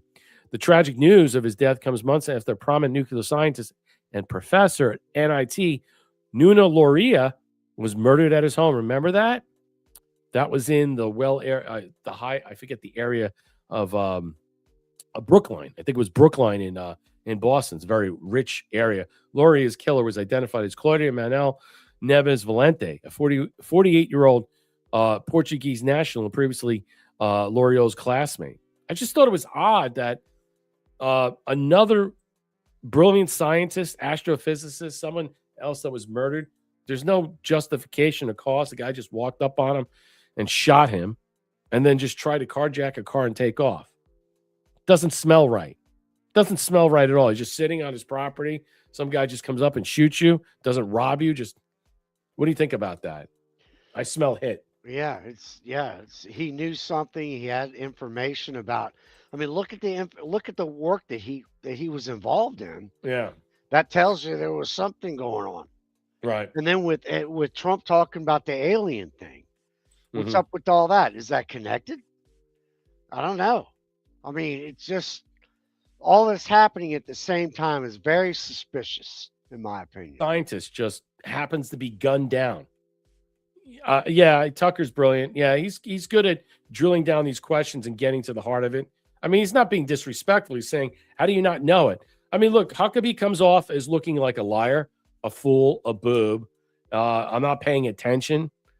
You know, it's like he's purposely playing coy because he doesn't want to say something that will fall out of context that will affect Israel in some way. Because if you think about it, Epstein, Israel, a lot of people are connected with Israel and Epstein per se, and so he doesn't want to walk down that let's just say that yellow brick road, so to speak. He doesn't want to go down there. He wants to stay far away from it. I don't blame him, but you know what? Come on, stop lying. We'll end up dead. Yeah, I mean, stop lying about it. I mean, obviously, you don't want to say anything. You can't say anything, but you know what? Just be honest. Like, look, you know, does Epstein fallout have the power to sink the British government? This is the royal pinch that I was talking about. I'm just going to put it at the end. The Epstein affair. Starmer appointed so many people who had intimate relations with Epstein or Mandelson shows a complete lack of judgment that threatens the premiership. Indeed, it is widely speculated in Westminster that the only reason his own party has not yet removed him is the upcoming local elections on May 7th are likely to be such a disaster result for the Labour Party that whoever takes over almost immediately will have to resign. Okay, so that's it when you think about that. But the news on the royal family, I call it royal pinch. King Charles III. Remember, the Queen, you know, for a while was defending Prince Andrew, but now King Charles has pushed him away completely. The other family members had him stripped, at least the oldest son. Let me state clearly, the law must take course. Any hope of royal reprieve at this point seems unlikely. So the question is, how far are they trying to move off of him? And do you think in some way Prince Andrew will off himself? It's just a logical question at this point. Where else has he got to go? You got to bring in the ex-wife, the children. I mean, how far does this go? I mean, the entanglements. I mean, Fergie, you want to bring Fergie in here? You want to bring the children in here? I don't see a logical conclusion that'll be smooth and swift for this end. I think it's going to be ugly and messy. And whether they do him in or he does himself in some way, I think that's the only way out on this matter. I think that they're worried about him saying something. That's my point. So either they cut And ties they'll do it. They'll permanently. take care of him. Yeah, they either cut ties permanently or he does it himself. That's my thing. Exactly. That's the way I'm going with that. And I'll leave you with this. This was one thing. Let's get off Epstein. I'm kind of tired of it. I'm tired of all of it. I'm tired of how gross it is and how disgusting it is. You can't. It's you know, the problem is it's like seeing a car accident. You know, you gotta slow down and look at it. You gotta keep doing it until you pass it on. But it doesn't go away. It seems like it's a pileup that never ends, and it's never gonna end for a while. Yeah, Charles is a lip dick and most likely will step down. Well, I also think with his health and everything, we'll see how much this paints the picture if anything else comes out with Charles and he steps down. At this point, I didn't give a fuck about the Royals. Hope they all fucking burn in hell for all I care. I can give two shits about any of them. I really don't care. And, good riddance for all I care. Kennedy defends Trump glyphosate order. This was a big thing. Maha erupts as a midterms approach. Health and Human Services Secretary Bobby Kennedy defended President Trump's executive order on spurring domestic production of glyphosate to make America healthy again. Coalition would contribute to Trump's victory. The move risks splintering Trump Maha over this. Robert Kennedy defended President Trump's executive order spurring the domestic production of the weed killer glyphosate. Let me just say this right now. There's no substitute for glyphosate. They rely heavily on it on corn, and the farmers do it. Is it killing farmers? Yeah. Is it killing us? Yeah. But until they're able to move to the next level, to move Monsanto out of the way, which is really Roundup, there has to be an alternative that we can use that is healthy alternative. And I think that's the point. To say that this is something of a flex and he's basically whatever, I disagree with that. So Make America Healthy Again, movement reels from President Trump's embrace of the chemical they despise. On Wednesday night, signed an executive order invoking Defense Production Act to compel the domestic production of elemental phosphorus and glyphosate-based herbicides. Is the chemical in Bayer Monsanto Roundup and is most commonly used as a herbicide for a slew of U.S. crops. Trump in order said the shortages of both phosphorus and glyphosate would pose a risk of national security. Well, they need this in some way for the soil, but I have the thing is that as he puts out this order, there should be a push to create something. We should have something on the back burner to replicate this that's safer and much more effective, and it will be less damaging to the farmers and to us, the product that it's being sold to and poisoning our food. Kennedy backed President Trump's statement to CNBC. The executive reports America first where it matters. Our defense readiness for our food supply, he said, we must safeguard America's national security first because all our priorities depend on it. While hostile actors control critical inputs, they weaken our security by depending domestic production. We must close the gap to protect American families. I don't know. What's your thoughts about this? I mean, which is alleged to cause cancer, myriad lawsuits. Now the executive order threatens to unravel the coalition ahead of this. I'm not sure about this. I think people are jumping the gun. There is something about this. We need something to replace this. There is a low, let's just say, amount of this available. And that might be a good thing. I don't know where we go with this. Unless Bayer Monsanto creates something else that is safer, that's non-toxic, that's affordable, that they can use, I don't know what we're going to do about this. But to say that Maha is walking away with this, I understand what they're doing. They're actually forcing them to produce more of this, and they're saying we can't keep up. And if they can't keep up, then we need to find someone else that can provide an alternative. That's my thought about that. I think it's what he's trying to do, in my opinion, is he's trying to make it so that we're in control of where this shit goes. That's a good point. So it's a good way to keep it out of our food. Mm-hmm. I mean, I think this is where it's going. This is the angle I think he's going. We have almost every damn thing you can buy in a bag, like Doritos or whatever, has glyphosate in it. Doritos, it's so poisonous. Yeah, food. I mean, I don't eat that shit. When we were kids, it was probably okay.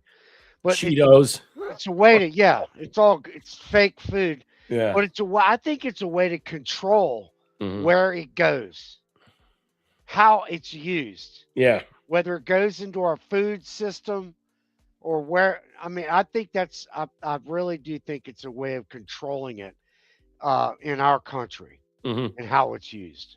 Well, obviously that's it. And the scarcity of the product that they're suggesting about really brings forth the discussion about how that we can ascertain an alternative in an abundant state or an amount that we can utilize, whether it's going to be from them or somebody else that will provide this, that we can offer this to our farmers. Farmers say they need this for corn and all these other things for the soil and everything. But I have to tell you, the side effect of all this stuff doesn't look good. I saw Bobby Kennedy talk about this. He was on what's that guy's show? It was also where both him and the other guy were also at the same type of NA meetings, drug meetings and stuff. Theo Vaughn.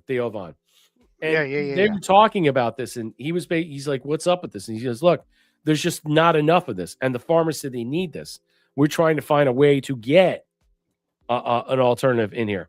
And if there is something that's structurally good, that is safe, we're looking at that. I don't know. I mean, you're going to tell me that Bayer Monsanto has the only proprietary technology on the market of glyphosate in some way? I mean, you can't find something that is less toxic and poisonous to put in the ground that has, all this other, it blows me away in some way that they can't. I'm not ripping on Bobby Kennedy in some way. I understand what the executive order is in some way to bring forth more of this or more opportunities to have like substances of this chemical so they can have a better quality of farming, because that's what it's used for. I mean, I don't know what else to make of it in some way. You just can't walk away from this simply and say, that's it, folks, and it's okay. If the farmers are telling you they need it, well, then what else do you need? What is the alternative that we can use that can bypass this? You know what I'm saying? Because if it's killing the farmers physically and financially, what else is the alternative that we can use to replicate? I think it's definitely a way to at least control where it goes and how it's distributed and what kind of foods. I really do think it's a way of controlling the distribution of this chemical. It's like antifreeze. It's in the antifreeze. I mean, I know it's crazy shit. I know it's so bad. That's why I always wash off your fruits and vegetables. Always Baking wash soda and water. Yeah, or you can get the Stuff vegetable that they sell. the vegetable oil. Is it not vegetable oil? It's like it's they have vegetable cleaner. Yeah. Always get that. You want to wash off whether it's organic or not. I'm not always buying organic per se. I don't always buy it and stuff. And when I see something that's like 3 times more expensive than another product, I'm not buying that. I mean, I'm like, come on. Like blueberries. Like, I'm not spending $10 for organic blueberries. I'm just not. It's just outrageous. You know what I'm saying? When you could buy the other ones for $3.99. And I try to buy them in America. Like, I look for America. I don't want them from Mexico. I don't want them from Canada. Or I take the ones over Canada than Mexico. But come on. Seriously. I mean, $10 for fucking blueberry. I love blueberries, but $10? Come on. You might as well buy fucking wine. You know? I mean, you got it for $4 down here. I mean, $10 for fucking blue. I mean, that's insane. I saw that at Whole Foods. I was like, it's good nothing. God. It's just ridiculous. But even $6, $7 is still expensive. Yeah, organic is a misnomer. It is a misnomer. It is completely. I don't think people really understand what organic is. Scam. Yeah, I think so too. I've always felt that way, and it's one of those feel good things. Yeah, the it's liberals love it though. Yeah, it feels good. It feels good to buy something that says organic, but pretty much isn't. You know what I'm saying? So, all right, that's our show for tonight. Have a great weekend. We shall return on Monday. Final thoughts, Marshall? Nah, man, it was a great show, and everybody enjoy your weekend. Yeah, enjoy God your bless weekend. America. Yep. See you soon. I'll probably watch the hockey game on Saturday. 8 o'clock. 8 o'clock in the morning. All right, that's it. Take care. Ciao, Bella, ladies and gentlemen. Good night.